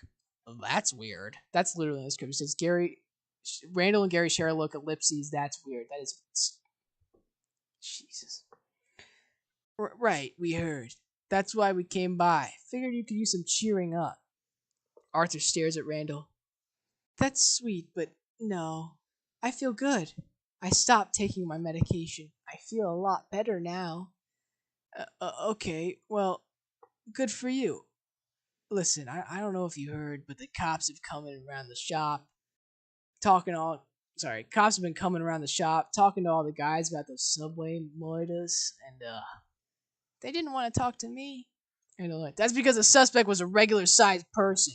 If it was a little person, you'd be in jail right now. Back to Arthur Sincere. Anyway, Hoyt said they talked to you, and now they're looking for me, and I just want to know what you said. Make sure our stories line up, being that you're my boy and all. Yeah, that's important. Yeah, that makes a lot of sense. Thank you, Randall. Thank you so much. And Arthur stabs the scissors as deep as he can into Randall's neck. Blood spurts. Randall screams. Gary stumbles back in shock. What the? What the? What the? So sound effects on the YouTube stream. 0 viewers, by the way. Anyway. Arthur pulls them out and jams them into Randall's eye before he can react. The sound is sickening. Gary screaming in the background. Randall blindly fights back, screaming in pain, flailing his arms, his own blood blinding him. Arthur grabs Randall by the head, all of his pent-up rage and frustration pouring out of him. He slams his head against the wall, again and again and again! Again! Arthur lets go of Randall's head, and Randall drops to the ground. Arthur leans back against the wall, out of breath, kind of slides down the wall onto the floor, sees Gary huddled in the corner, trembling with fear. Do you watch the Murray Franklin show? I'm gonna be on tonight. Gary doesn't answer, doesn't move. It's okay, Gary. You can go. Gary backs away to the door. Arthur sits there for a moment, breathing heavily, wipes Randall's blood off his face. Hey, Art? Arthur turns, sees Gary at the front door. He points up high to the chain lock. He can't reach it. Arthur just shakes his head to himself and gets up to unlock the door. He walks past Gary, who's still trembling, almost too afraid to look up at him. Arthur leans over him and undoes the chain, opens the door. Gary takes off, Arthur closing the door behind him. Ankle on Arthur, leaning his back against the wall. Takes out a cigarette, lights it with his left hand, and smokes, exhales deeply. Interior, Mom's bedroom. Apartment, late afternoon. Over the following, we don't see Arthur's face. We don't reveal his finished look just yet. Close picking up his notebook, fanning through the pages. Interior, living room, Bob's apartment. Oh God, I'm so tired. Late afternoon, closing the Randall's wallet out of his blood-soaked pants, pulling out all the cash. Interior, kitchen, Mom's apartment. Late afternoon, Arthur's POV finishing writing a note. On Murray Franklin tonight. Please watch. Close on stuffing the note and all of Randall's money into an envelope. Turning the envelope over, writing Sophie on the front. Interior, hallway, apartment building, late afternoon. Following behind Arthur. Walking back down the hallway as if in slow motion, heading for Sophie's apartment. His dyed green hair now slicked back. He's wearing an ill-fitting rust-colored suit. Still from behind, he lays the envelope in front of Sophie's door, then pulls something else out of his pocket. His body obscuring what it is, pulls it down by her door, and leaves. He walks away down the hallway. We see what Arthur left behind. His magic wand of flowers! At Sophie's door. Hold. Interior, elevator, hallway, late afternoon. From behind, Arthur stepping onto the elevator, turning to faces as the door starts to close, finally revealing his look. Green hair slicked back like one of the Wall Street he killed. White grease paint smeared all over his face. Red nose painted on. Blue peaks over under his white eyes. His mother's red lipstick crudely outlining his smiling mouth. Under the harsh, flickering fluorescent lights, he looks like an insane version of his mask. Ding! And the door closes on his new face. Again, we hear the banging opening of Gary Glitter's Rock and Roll. But this time, it's part 2, the instrumental version. Exterior, steep stairway, tenements, late afternoon. Arthur, now Joker! Dancing his way down the staircase, doing his own Bilbo Jangles Robinson stair dance, skipping and twirling down 4 steps, dancing and singing along to the music in his head and on the soundtrack, Hopping back 3, shuffling on a step for a beat or 2 or 3. Sun setting in the sky. Detective Burke shouting, "Hey Arthur, we need to talk!" Joker looks back up at the staircase rising above him and sees Garrity and Burke all the way up at the top of the steps. He dances up a few steps toward the cops, pauses on the edge of a step, teetering on the edge, then turns and dances as fast as he can back down and the steps and takes off running down the street. Way up behind him, Burke and Garrity start down the steep staircase after him. Exterior, neighboring street. The Bronx, continuous. Joker running like his hair is on fire past guys hanging out of the sidewalk. Glances behind to see if the 2 cops are chasing after him. Doesn't see them yet. Looks back forward and runs right into the back of a guy walking on the street, almost running him over. The black guy turns around. He's wearing white-faced Joker makeup. Joker turns, slowly walking backward, staring at the black guy's clown face, but before he can say or do anything, sees Burke and Garrity turning onto the sidewalk from the stairs. Joker takes off across the street. Burke and Garrity chase after him. Rock and Roll Part 2 still playing. Exterior, side alley. Tenements, continuous. What am I housing about? Yes. Continuous. Joker darts out from the alley onto the busy avenue. The elevated train entrance down across the way on the next corners. Joker runs across the street without looking, running right in front of an oncoming yellow cab. Bam! Whoops. The cab hits him and Joker goes crashing into the windshield. What? Windshield? Where am I? Oh yeah. Bounces up and down the car, landing hard on the pavement. Joker pops back up from getting hit. He's in pain, but not dead. Burke has drawn his service revolver as he runs out of the alley with Garrity. Joker takes off running, limping down the street toward the entrance of for the elevated train, passing a few other people dressed as clowns, some in Joker masks, others painted to look like the Joker mask. Exterior, elevated train station, steps, continuous, Joker hustling up the stairs. Sonic. Up the stairs. His dripping sweat, his white grease paint dripping down his face, starts to slow down as he mixes with the crowd of the clowns. He gets to the top of the stairs, sees the waiting Jerome Avenue downtown express train, looks back and catches a glimpse of Garrity and Burke at the bottom. Exterior, platform, elevated train station, continuous. Joker makes his way down the crowded platform. Passengers starting to file on the train. It's packed with protesters heading to this rally at City Hall. Many carrying signs. Most of them look like Joker. We're all dressed as clowns. Joker fits in with all of them. Rock and Roll Part 2 starts playing. On the train. It's packed with protesters. Okay, I'm just making sure I can still be heard and whatnot. Anyway. Oh my god. Protesters, all of them are to ends. Joker looks through the crowd of clowns and sees 2 cops to the top of the stairs, looking up and down the platform for him, pulling out their badges and chains from around their necks, identifying themselves as the cops. Joker's wailing the doors to close, but they didn't. But they don't. The 2 detectives run onto the train just as the doors are finally closing. Interior, Jerome Avenue, downtown express, moving, continuous. Joker moves through the loud train, pushing through the rowdy protesters into the next car, all of them packed. As the train goes underground, the lights flicker on and off.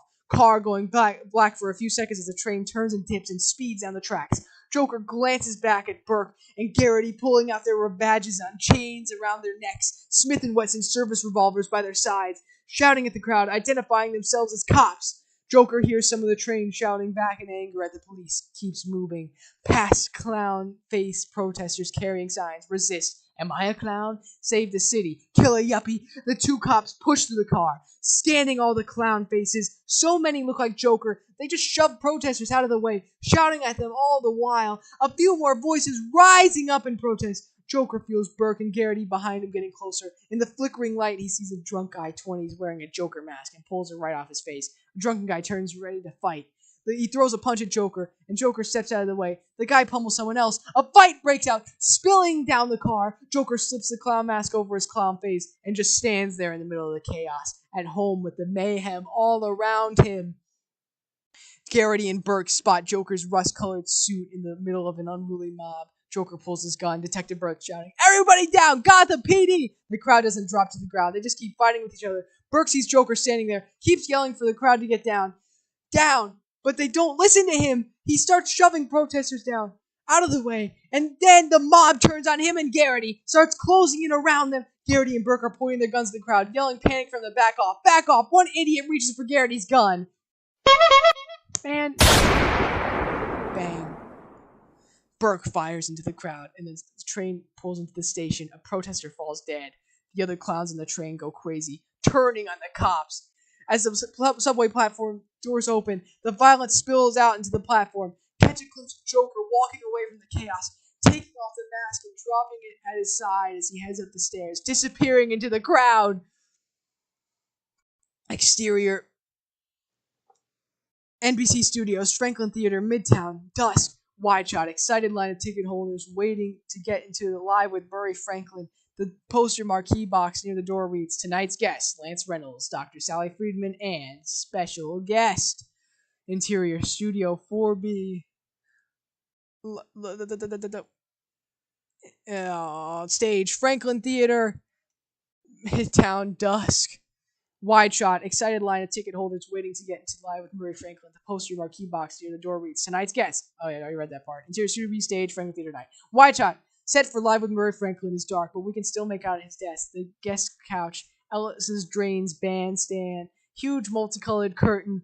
3 TV monitors hang from the ceiling, facing the audience seats. 3 studio cameras on the floor, black cables strewn everywhere. Interior hallway, Franklin Theater night. Wide shot, empty hallway. Then Murray Franklin turns the corner, walking fast toward the drab dressing rooms with his producer, Gene Upland, 50s, who's holding the show's rundown rolled up in his hand. Murray looks a little more frayed around the edges than he did in Arthur's fantasy. "You gotta see this nut for yourself, Murray. I don't think we can put him on. With all this that's going on out there." Murray Franklin in a sour mood, annoyed. "Jesus, Gene, I don't have time for this. Cindy's been breaking my balls all day." "She's still mad at you about that thing?" "4 marriages, you'd think I'd have learned something. What do I gotta see? I already know he's a nut. That's why we're putting him on. It's a goof."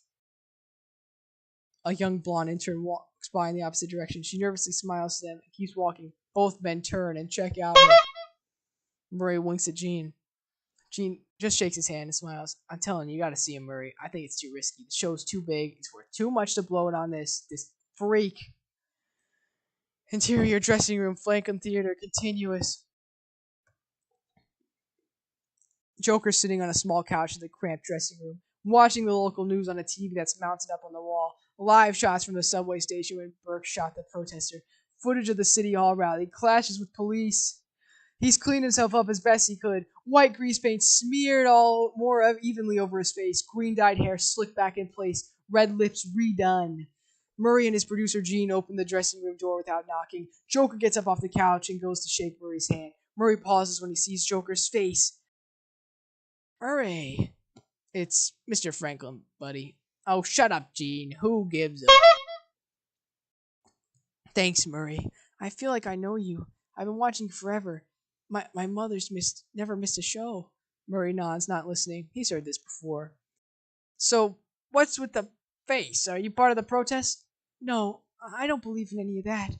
I don't believe in anything. I just thought it would be good for my act." "Your act? Did you hear what happened on the subway? Some clown got killed." Joker looks like he's about to burst out laughing.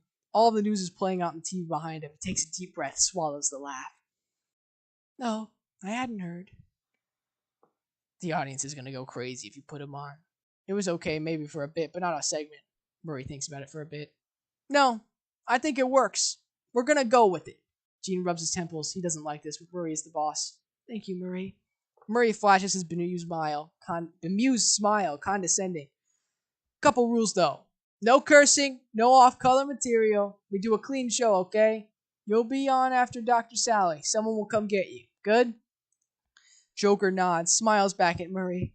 Murray and Gene turn to go, exchanging smirks with each other as they walk out, making light of Joker, who we see behind them, still standing there. "Hey, Murray, one small thing. When you bring me out, can you introduce me as Joker?" Murray and Gene look back at him. "What? You don't want to use your real name?" Honestly, I don't even know what my real name is.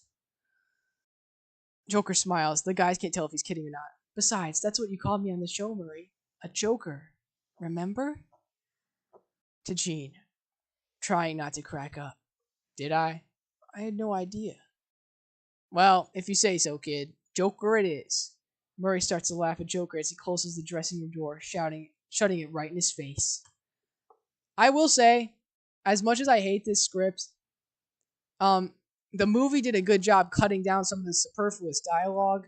Because, good lord, everyone is so obnoxious. It's worse. Anyway, I carry on. We're on page 87 out of 102, guys. Can we please? We can do this. We can do this. Ugh. That's life. That's life. That's what all the people say. All right, here we go. 87 out of 102. Come on, home stretch. Interior backstage behind curtain. Studio 4B night. Joker's backstage at the edge of the curtain, trying to watch the show through a slim gap. Behind him, there's a monitor on a cart playing the live feed. He moves the curtain aside to get a better look. Glimpses of Murray laughing, finishing talking to a noted sex therapist, Dr. Sally Friedman, 60s, sitting next to Barry O'Donnell. I'll try it, but I'm not sure my wife will let me do it. Maybe my next wife. The audience laughs. Will you stick around? You got to see our next guest for yourself. I'm pretty sure he could use a doctor. Oh, does he have a sexual problem? He looks like he's got a lot of problems. Another big laugh. Alright, folks, don't go anywhere. We'll be right back. Applause sign lights up. Everyone claps. Joker keeps watching Murray through the slim gap at the end of the curtain. Here's the floor manager shout, and we're out. Back in 3. Joker adjusts the gun in the waist of his pants, takes a deep breath. Interior director's booth, Studio 4B, night. Perched one story above the studio, there's a long console where the director sits in front of a gooseneck microphone, looking over a double bank of monitors. Sitting next to him are the associate director who times the show and the technical director who operates the board. The monitor showing the live feed is playing in the commercial. Associate director, back in 30 seconds. Okay, cue the clip. We'll come straight out of the break. 5, 4, 3. Roll clip. We'll have the show graphic. On the show monitor, video of Joker's original stand-up performance comes up with a show's graphic in the lower right of the screen. Interior, talk show set, stage, Studio 4B, continuous. On the set, Murray watches the clip of the monitor above his desk, can't help but laugh, sees the floor manager counting him down silently with her fingers. 3, 2, points to camera 1. Okay, you may have seen that clip of our next guest when we first played it a couple weeks ago. Now, before it comes out, I just want to say that we're all heartbroken around oh my lord. Before he goes out, I just want to say we're all heartbroken at what's going on in the city tonight. But this is how he wanted to come out, and honestly, I think we could all use a good laugh. So, please welcome Joker. I'm on page 88 out of 102. Behind the shimmering multicolored curtain, Joker gathers himself, ready for this moment. Doesn't hear his introduction or see a stagehand pull open the curtain for him to go out. On set, the curtain's open. Ellis Drayton and his jazz orchestra, they're playing Joker on. He doesn't come out. Murray looks over at the empty space in the curtain. The audience laughs. Behind the curtain, Joker sees the stagehand motioning for him to go out on stage. I don't know what this profile picture is. It's too small. Oh, I'm on page 89. On page 89. We're so close. Joker starts out, pausing when he takes a step into the bright lights.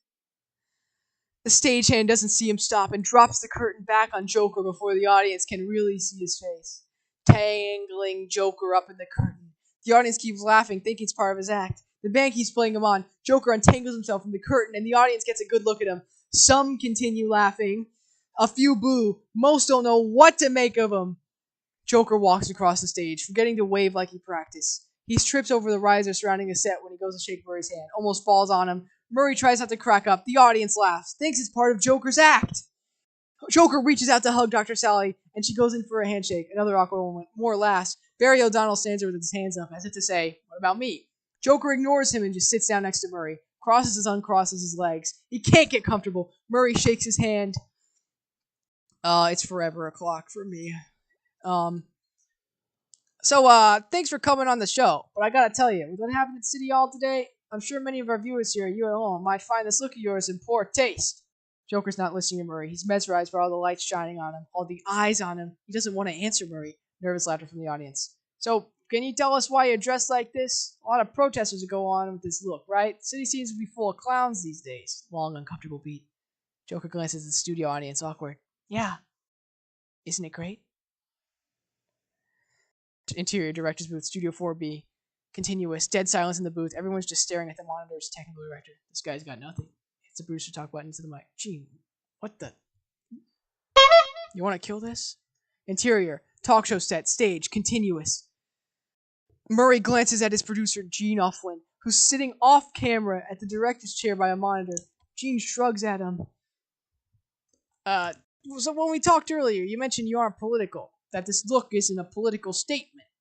That's right. I'm not political, Murray. I'm just trying to make people laugh. How's that been going for you? The studio audience laughs at Joker. Joker doesn't answer Murray, just smiles to himself. You been working on any new material? Do you want to tell us a joke now? The audience claps, egging Joker on to tell a joke. Jacqueline, listen to me. Yeah, I am. I'm so sick and tired. I can't take it anymore. But I'm going to smile through it. Let me tell you something, viewing audience, or lack thereof. The second the stream goes off, I'm back to my regular life. That's something I want. Just let me enjoy this for the moment. Thank you. Thank you. The audience claps, egging Joker on to tell a joke. Joker reaches into his jacket pocket and pulls out his worn notebook, looks through it, sees Bruce Wayne's photo, pauses for a moment, then turns the page, finds a joke. Okay, here's one. Knock, knock. Have you had to look that up? Studio audience laughs. I want to get it right. Knock, knock. Murray makes a face like, okay, I'll go along with this. I am 46. Sorry, my cat is making noise in the background. That poor animal. Who's there?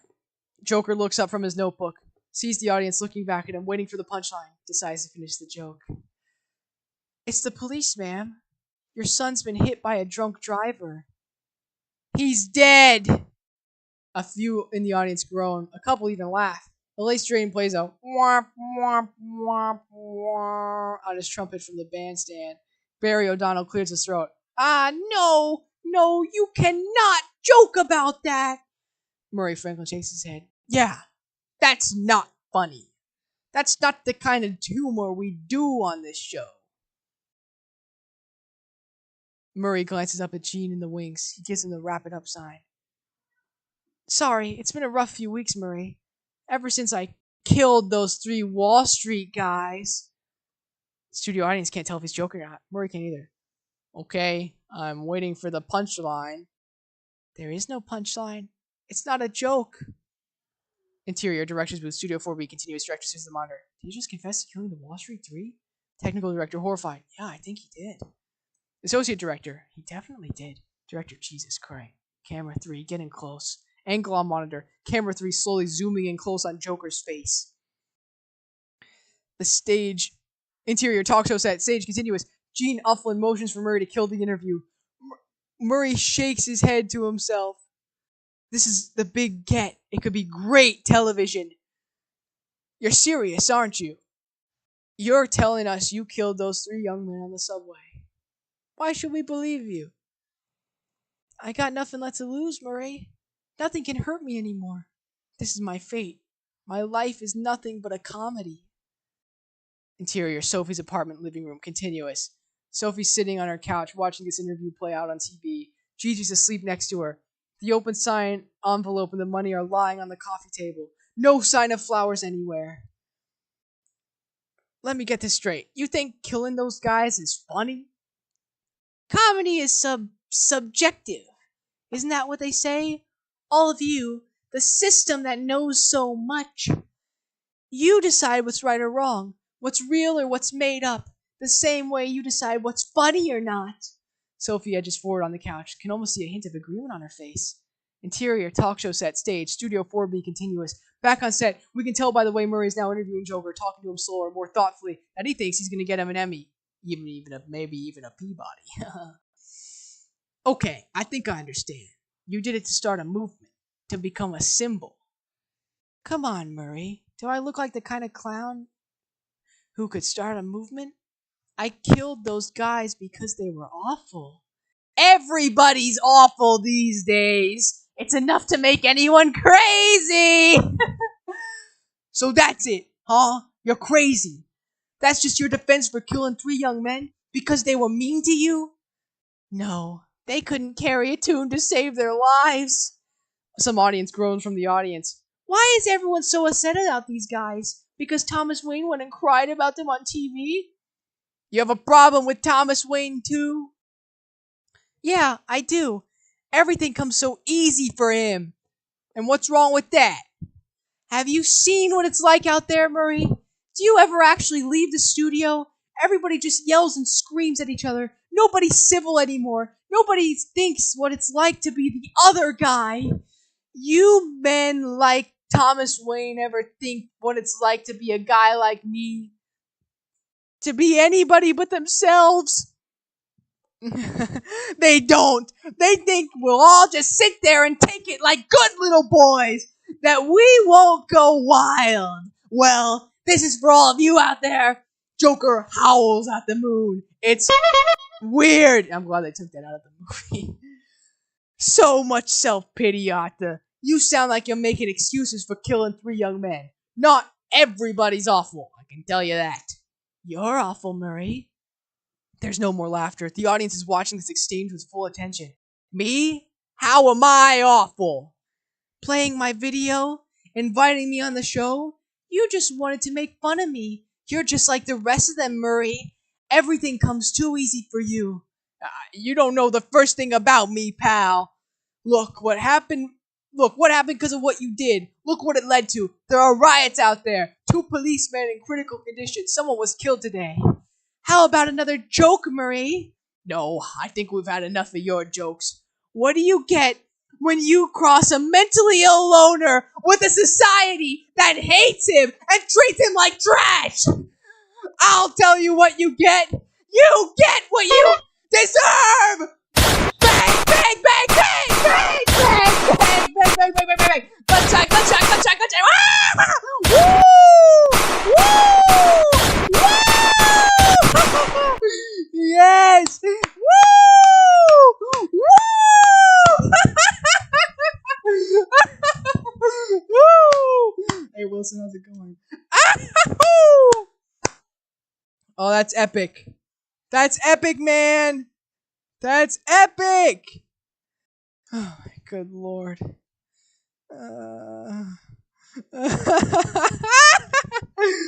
Ooh. As Murray Franklin turns, Joker shoots the side of Murray's head off. Blood splatters all over the back of the set. Some spraying in Joker's face. Audience screams. Dr. Sally dives to the floor. Barry O'Donnell reaches over to her to try and save Murray. Interior, Sophie's apartment, living room, continuous. Sophie screams and jumps to her feet, horrified. Waking up Gigi, who starts to cry when she sees what's going on television.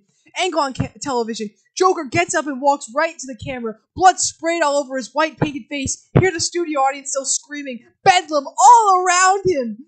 Joker looks straight into the camera. Screams Murray's signature sign-off. Good night, and always remember, that's live! And Joker waves goodbye to the home audience. Black and white Indian head test pattern playing Herb Alpert's Spanish Flea cuts off the show.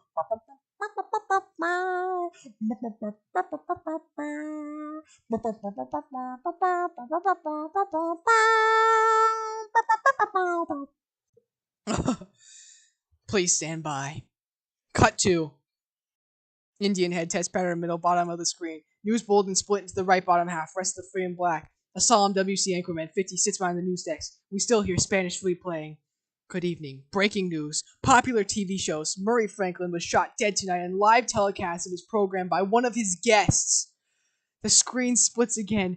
Middle of another broadcast, left bottom half. Middle of a clip. Joker shooting Murray Franklin on the show, screaming into the camera, then getting tackled down to the ground. We hear an IBN anchorwoman 40s talking over the video. The man, who was introduced by Franklin as Joker, is currently under arrest. Warning: the following video may be graphic and may be disturbing to some of you. 3 more split screens appear across the top of the black frame, one right after another. Left top, a reporter in front of a crowd at the NCB studios. Good one, guys. Get it? I also, by the way, I just want to say to Wilson specifically, it's really interesting how much they cut. Like this is a very different experience. Like the superfluous dialogue is crazy. Like it is really obnoxious. This I cannot believe this script got approved. Like I understand it got cut in editing and it's different, but oh man, this is horrible. This is a terrible, terrible script. Anyway. Woo! Let's see. Manager is burning. Right bottom split screen. Oh, just minutes ago, police let the suspect handcuffed out of the studio. When asked why he did it, he just laughed and said he didn't understand the question. Looting and rioting have intensified here after the Franklin shooting. More people pouring into the streets, many wearing clown masks. As you see, Gotham is burning. Right bottom split screen show the bottom from the multiple angles slow down. Left, right, bottom as they cut to the IBN anchorwoman sitting behind the desk. In the middle, the Indian head test pattern keeps playing. The man said he meant no harm. Again, Murray Franklin dead tonight, killed live on set of his own TV show. After he was arrested, they told police officials he meant nothing by it, that it was merely just a punchline to a joke. All 6 split screens playing at once. Spanish Flea on a loop, a cacophony of noise, competing video of Joker shooting Murray, interspersed with footage of rioting and fires, Indian head test pattern the only constant. It's enough to drive anybody crazy. Oh, that's funny, dude. That's good job, Todd. Cut to interior. Gotham squad car. Moving! Gotham streets. Night. Ugh. Dead silence. Joker gazing out the window at all the violence and madness in the city. We only see it in the reflection of the glass. The fire is burning. The mob crowding the streets. Joker's handcuffed in the back of the squad car, moving slowly through the rioting. Sirens wailing. Red lights flashing. Blood still splattered on his face. And he starts to laugh. It's not his affliction. He just finds it also hilarious. Stop laughing, you freak. This isn't funny. Police officer says that. And Joker just laughs harder, glancing at this Joker in the backseat. Yeah, the whole city's on fire because of what you did. Joker stops laughing and leans forward, face pressed against the grate. Yeah, isn't it beautiful? And before the officer can answer, the squad car gets hit by a screaming ambulance, speeding lights flashing down across street.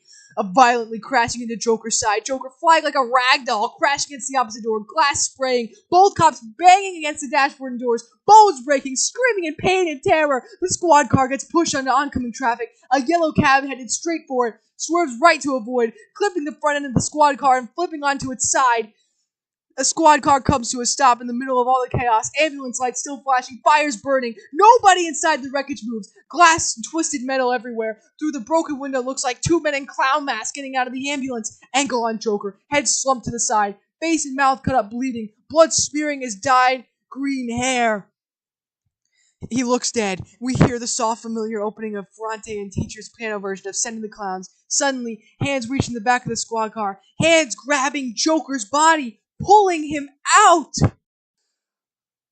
Cut to exterior movie theater, uptown. Night. A limousine on fire slowly rolls to frame as if in slow motion. We pan with it to a well-heeled crowd letting out the movie theater, coming upon the car on fire, realizing the violence has reached here, the nice part of town. Gangs and punks wearing clown masks running past, breaking car windows, sirens wailing, catching a glimpse of the lit-up marquee listening to films playing Blowout and Zorro the Gay Blade. Here, Sending the Clowns start playing. Catch a glimpse of a punk in a Joker mask following out. From behind, we see a silhouetted couple and their kid hurry down the dark side of the street, ducking into an alley to avoid the chaos. Catch a glimpse of the punk in a Joker mask following after them, pulling a gun. Exterior, alley, movie theater, continuous. From behind, family in the shadows sees the guy's eyes go wide from behind, pointing his gun. Music swelling. Punk Hey, Wayne! You get what you deserve! And the punk shoots the man! Whoops.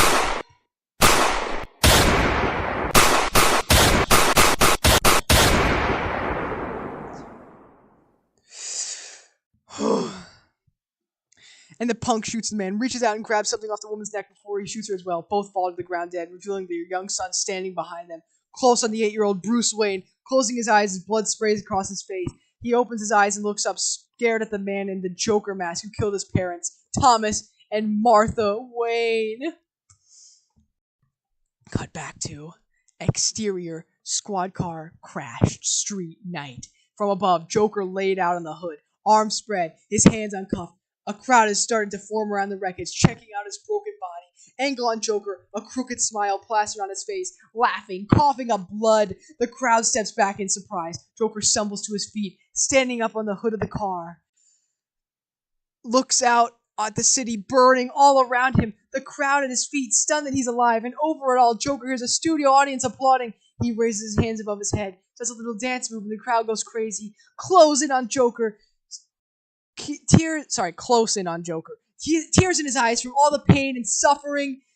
Still, he keeps smiling as he wipes his bloody hand from one cheek across his mouth to the other cheek, smearing a wide, blood-soaked smile across his face so they can all see how happy he is! Look how happy I am! I love Joker, by the way, guys. Oh my god. My hands are covered in clown. My hands are sticky and covered in clown. Oh, good heavens.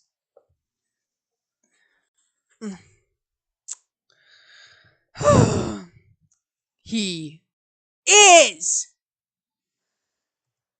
the Joker! Cut to black. A long beat. Hear laughter. The sound of a man totally cracking up. Fade in. Interior. Arkham State Hospital.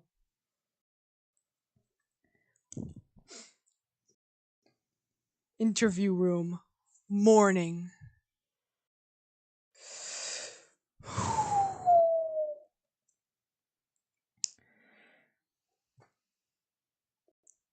Close on Joker, tears in his eyes from laughing so hard, still smiling, his head's been shaved. He's wearing white institutional clothes. He looks medicated, or maybe even lobotomized. He's sitting across from an overworked hospital doctor, 50s, African-American woman. Somehow it's the exact same room Joker imagined his mother was in some 30 years ago. The room and the doctor also look vaguely familiar to the social worker in her office in the opening scene. The doctor just sits there, waiting for him to stop laughing. Finally, a weathered notebook is on the table in front of him. Finally, Joker stops himself. What's so funny? He takes a deep breath. His eyes are glazed over. His voice is scratchy. He looks like he doesn't use it much, but his smile never leaves his crooked lips. Just thinking of this joke. Do you want to tell it to me?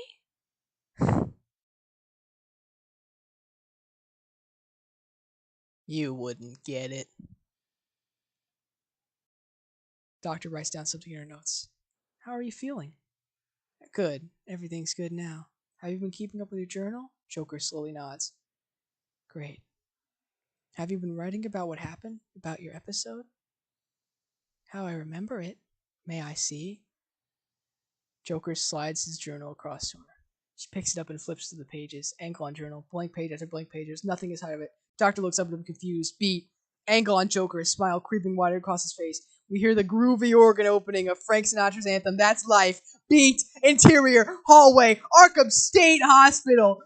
Morning. From behind. See Joker shuffling down the long hallway past all the other mental patients. Sinatra starts singing, and Joker does a slide step to the music like he can hear it too. Into a skip. In another slide step to a spin. Dancing down the hallway into the sunset. Iris out. That's Life keeps playing over the credits. Wait a second, guys. Hold on, everybody.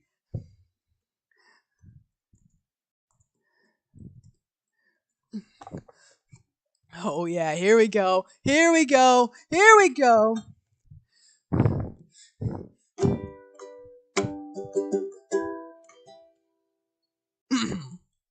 Sorry, this thing's in the way.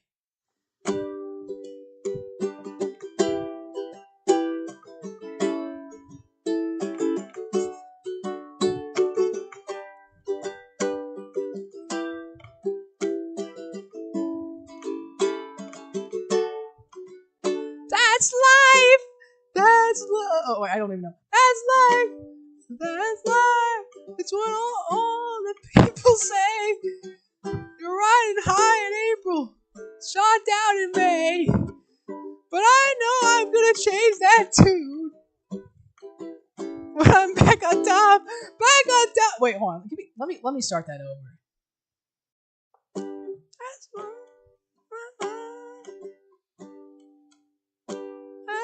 all the people say.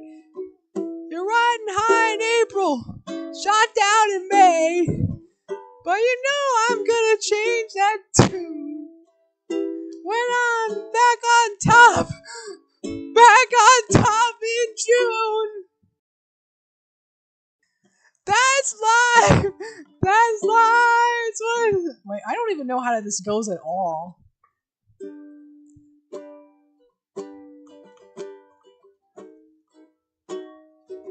Some people get their kicks stomping on a dream, but I don't let it get me down.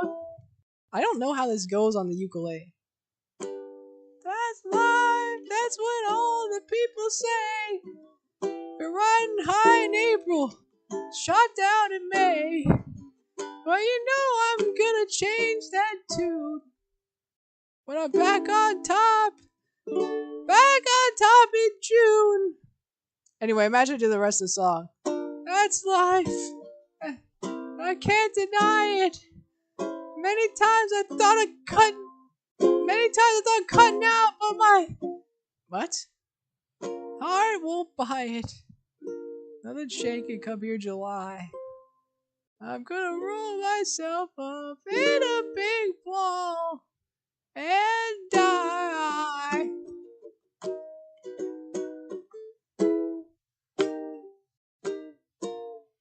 That was embarrassing. That was completely embarrassing. Now see, imagine if it was good. Yeah, I'm also glad they cut that journal bit out. That sucks. Let me go here. I'll go slow. That's Life. That's Life. That's what all the people say. You're riding high in April, shot down in May. But I know I'm gonna change that tune when I'm back on top in June. I said, that's Life. That's Life. And as funny as it may seem, some people get their kicks stomping on a dream. But I don't let it get me down. 'Cause this final world, it keeps spinning around.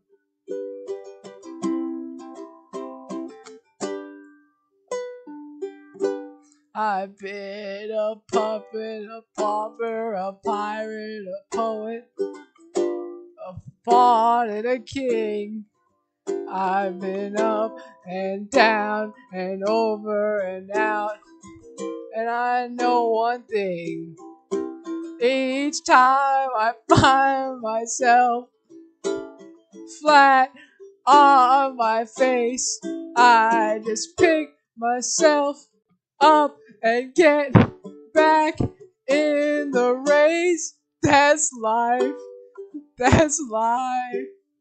And I can't deny it. Oh, I not a quitting, baby. but my heart just ain't gonna buy it. And if I didn't think it was worth one single try,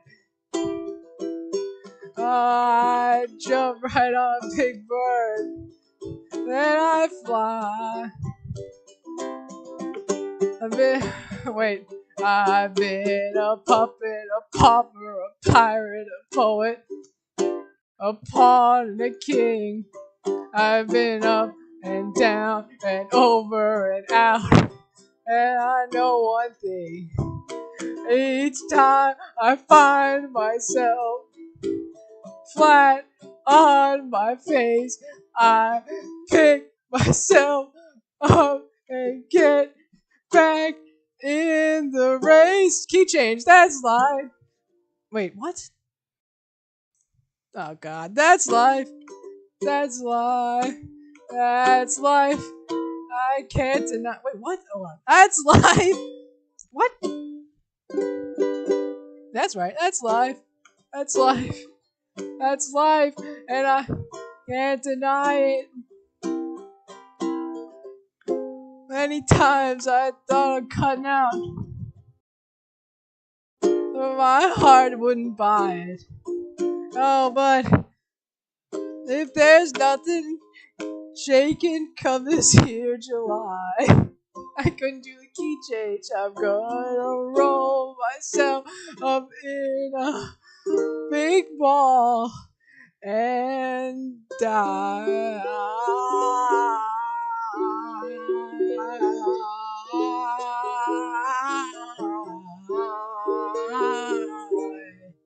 My.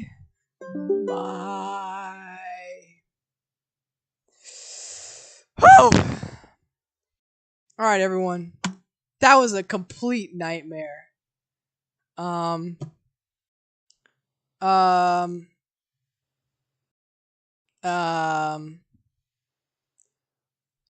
Okay, before I have to do a fast food tier list as well before this ends. But before I do, I just want to perform a song that I do know. It's a medley I've been working on. It's a vaudeville melody I've been working on. I just don't want anyone to think that I literally can't play this instrument at all. Because I can play a little bit, and I'm just a little embarrassed by how that went because I'd never even played that song before in my life on this instrument, so it just didn't work out very well. But that's okay. Yeah, 3,000 subs, I'll do the sequel. Okay, let's do this. Hello, my Joker. Hello, my Joker. Hello. Oh, I already messed up. Hello, my Joker. Hello, my Joker. Hello, my little Joker. Send me a joke by wire.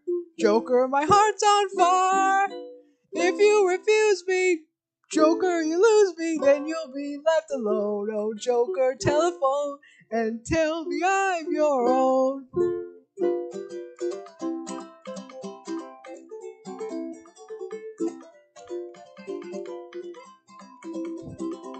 Joke, joke, Joker, goodbye.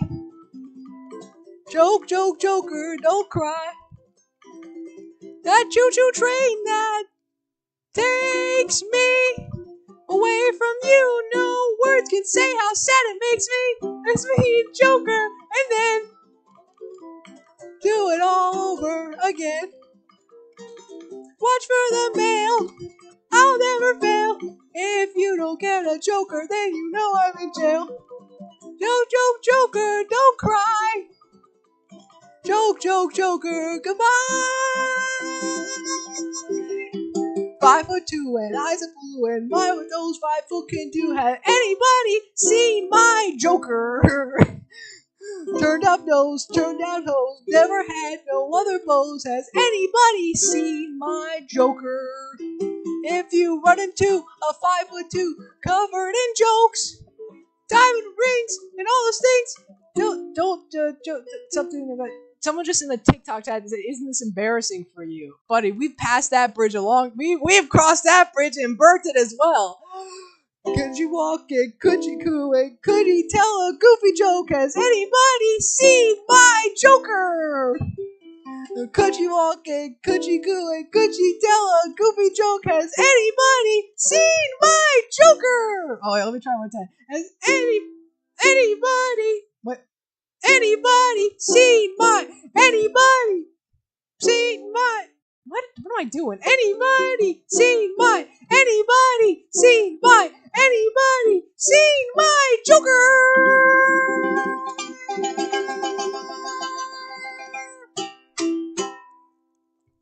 Thank you. Thank you. One more.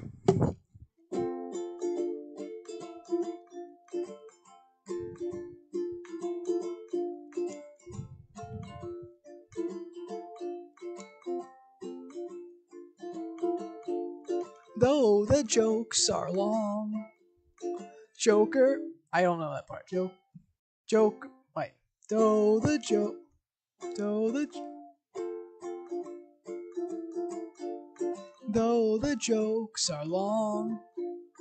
Joker sings his song of the little jokes he used to tell. Soon my jokes will end. Soon I'll joke again. And in jokes I'm always a funny guy. I'll see you in my jokes. Joke you in my dream. Someone took the jokes out my jokes. Still I smell the jokes that you told. Jokes that once were mine. Little jokes that shine. They will joke me away tonight, and I'll joke you in my jokes.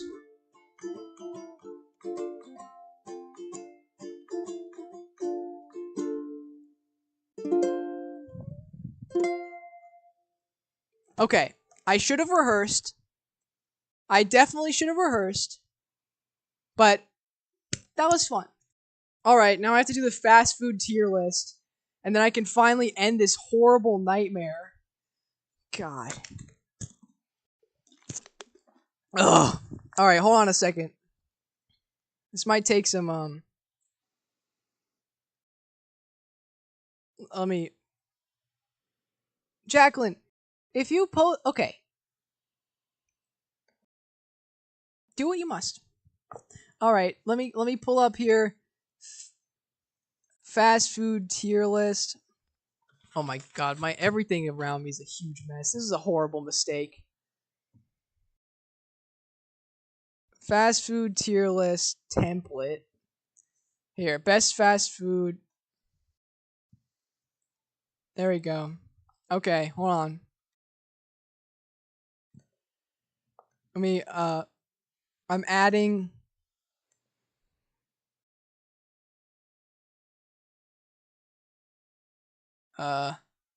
window capture.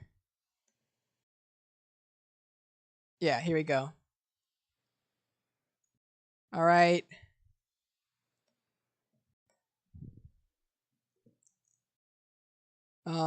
Okay.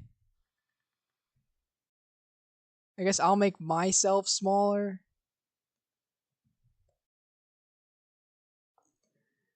Alright, hold on a second.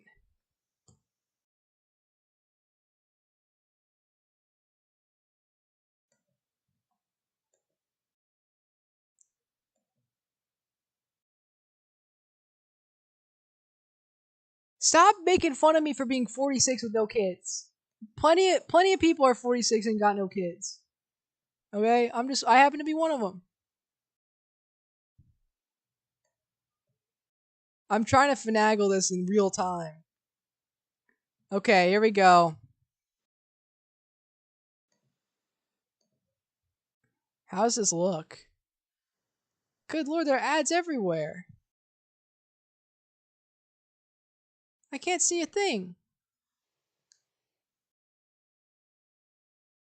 Alright, here we go. The orange. You were one of, you've been one of the most loyal subscribers ever. You've always been here. I don't know why. Sorry, I'm talking to my YouTube audience now. Subscribe on YouTube, by the way. I don't know why you've stuck around so long.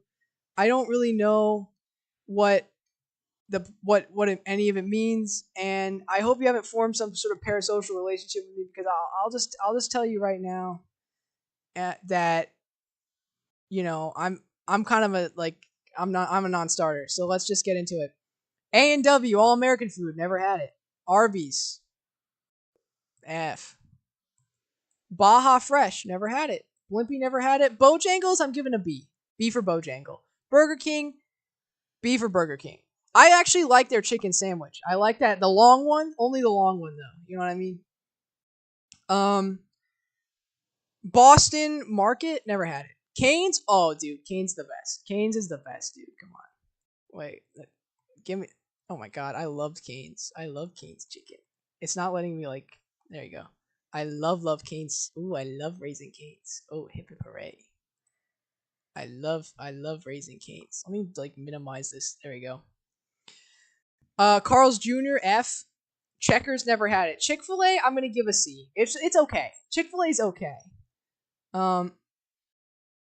Chipotle, honestly, I love Chipotle. I know it's not good, but I do like it. I think it's something's just like just I don't know. Church's, never had Church's chicken. Isn't that where Kendrick Lamar's father worked? Is that true? Is that for, does he not say that in Duckworth? Let me look that up.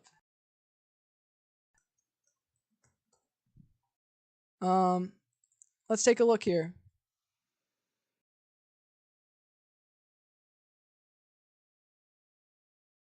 No, that was a Kentucky Fried Chicken. I'm sorry. I apologize. Hold on. That's interesting. Oh, by the way, TikTok, my 3 TikTok viewers. Oh, no, he mentions Church's Chicken in Backseat Freestyle. That's what I got a little confused in. Okay? That's actually a very reasonable mistake to make in my opinion.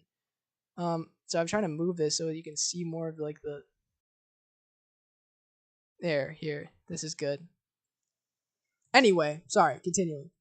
I actually feel kind of good that I haven't had as much fast food as I want. Yeah, chicken bowl. I just like a nice Chipotle burrito, to be honest. Like, I don't know what's wrong with me. Anyway, sorry. On YouTube, I have a whole screen of the tier list, by the way.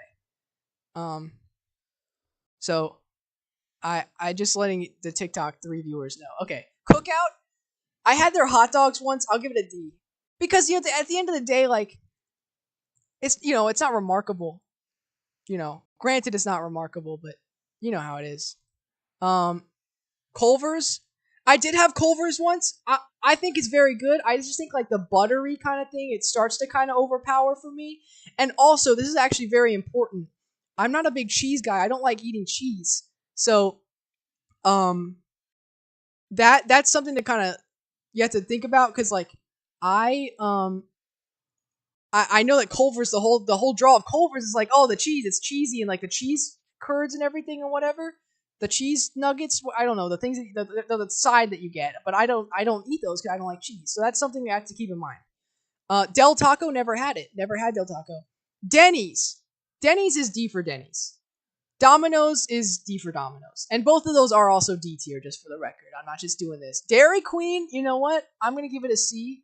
Actually, I'm going to bump it up to a B just because I do like their Blizzards. B for Blizzards. El Pollo Loco, never had it.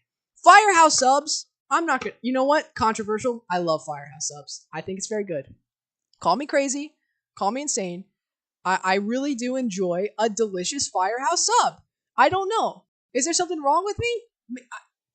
No, there ain't. Five Guys. F for... it's okay. I'll give it a C.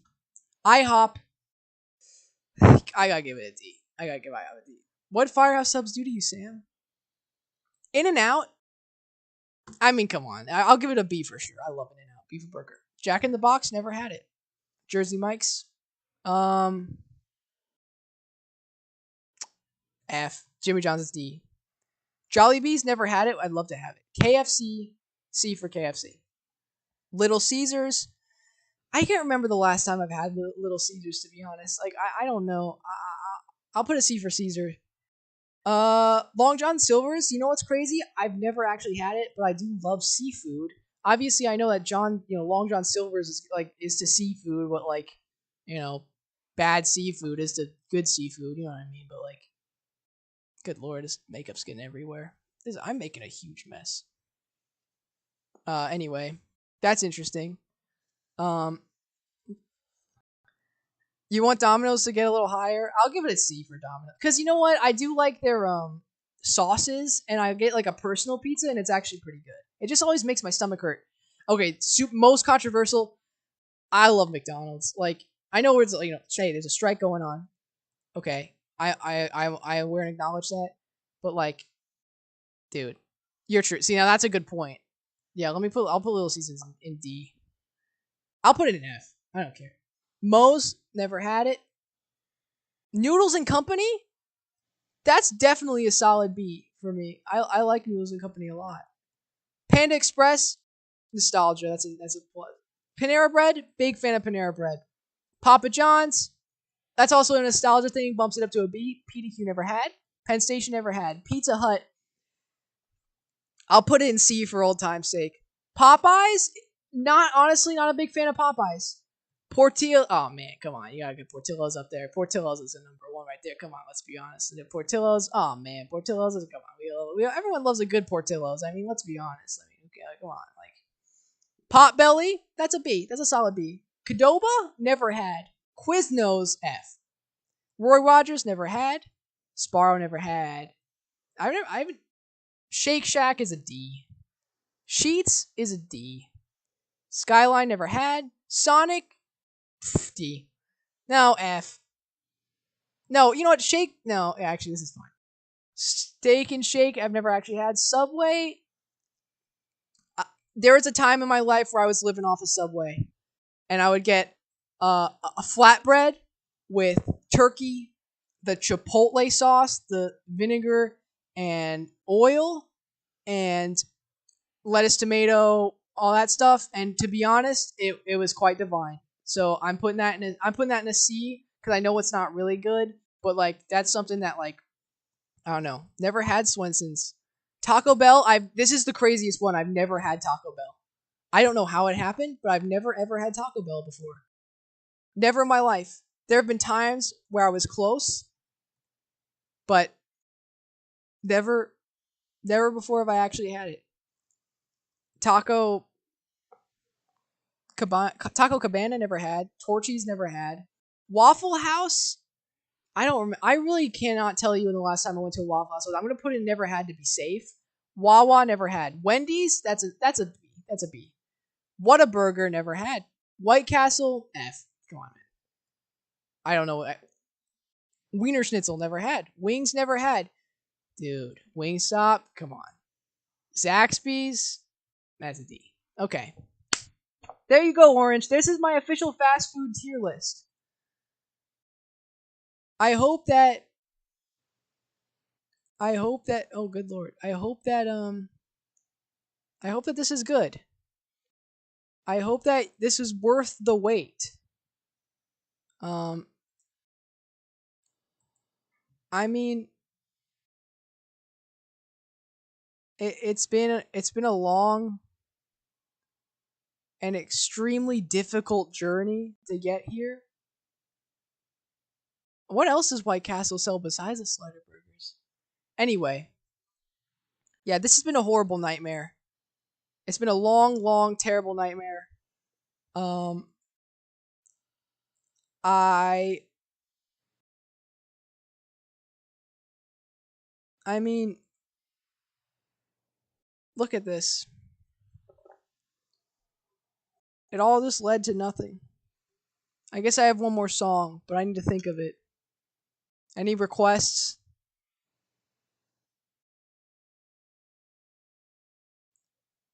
No requests? Let me think.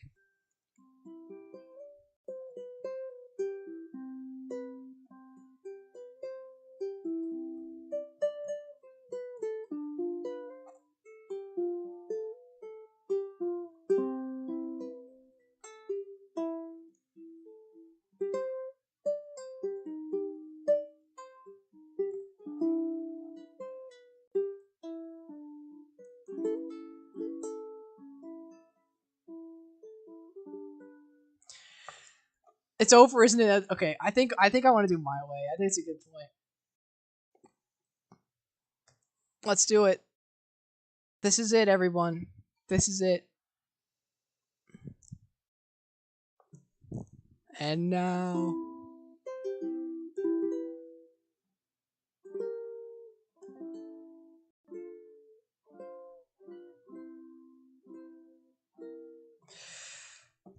And now the end is near, and so I face the final curtain.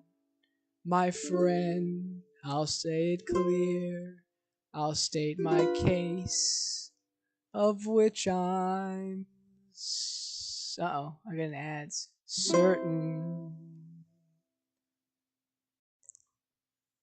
Let me bring myself back here. One more time, everybody. And now the end is near, and so I face the final curtain.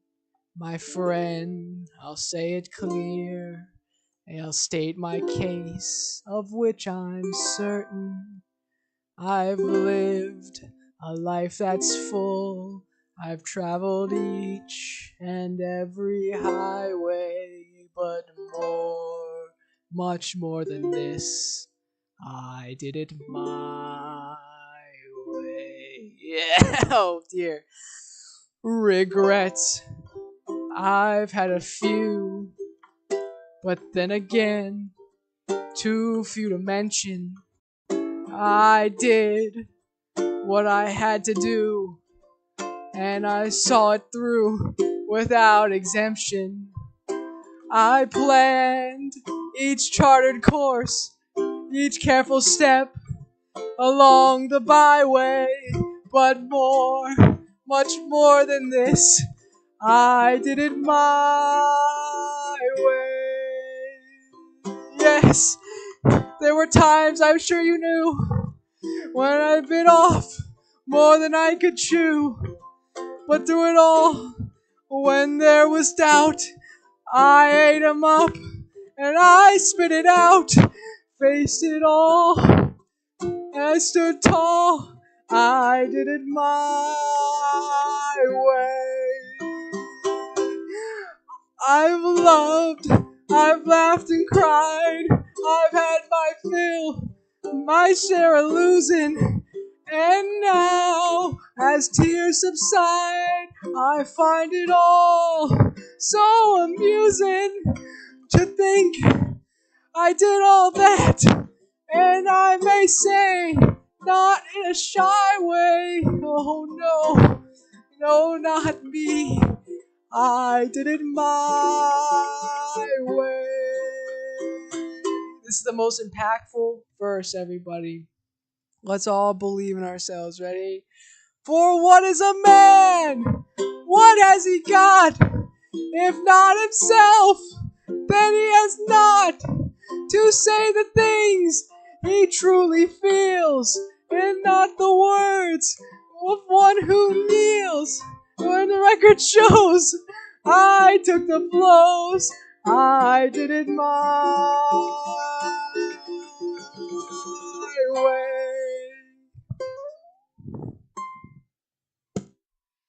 Thank you, everybody. Thank you. Thank you, everyone. Thank you. Thank you. Thank you.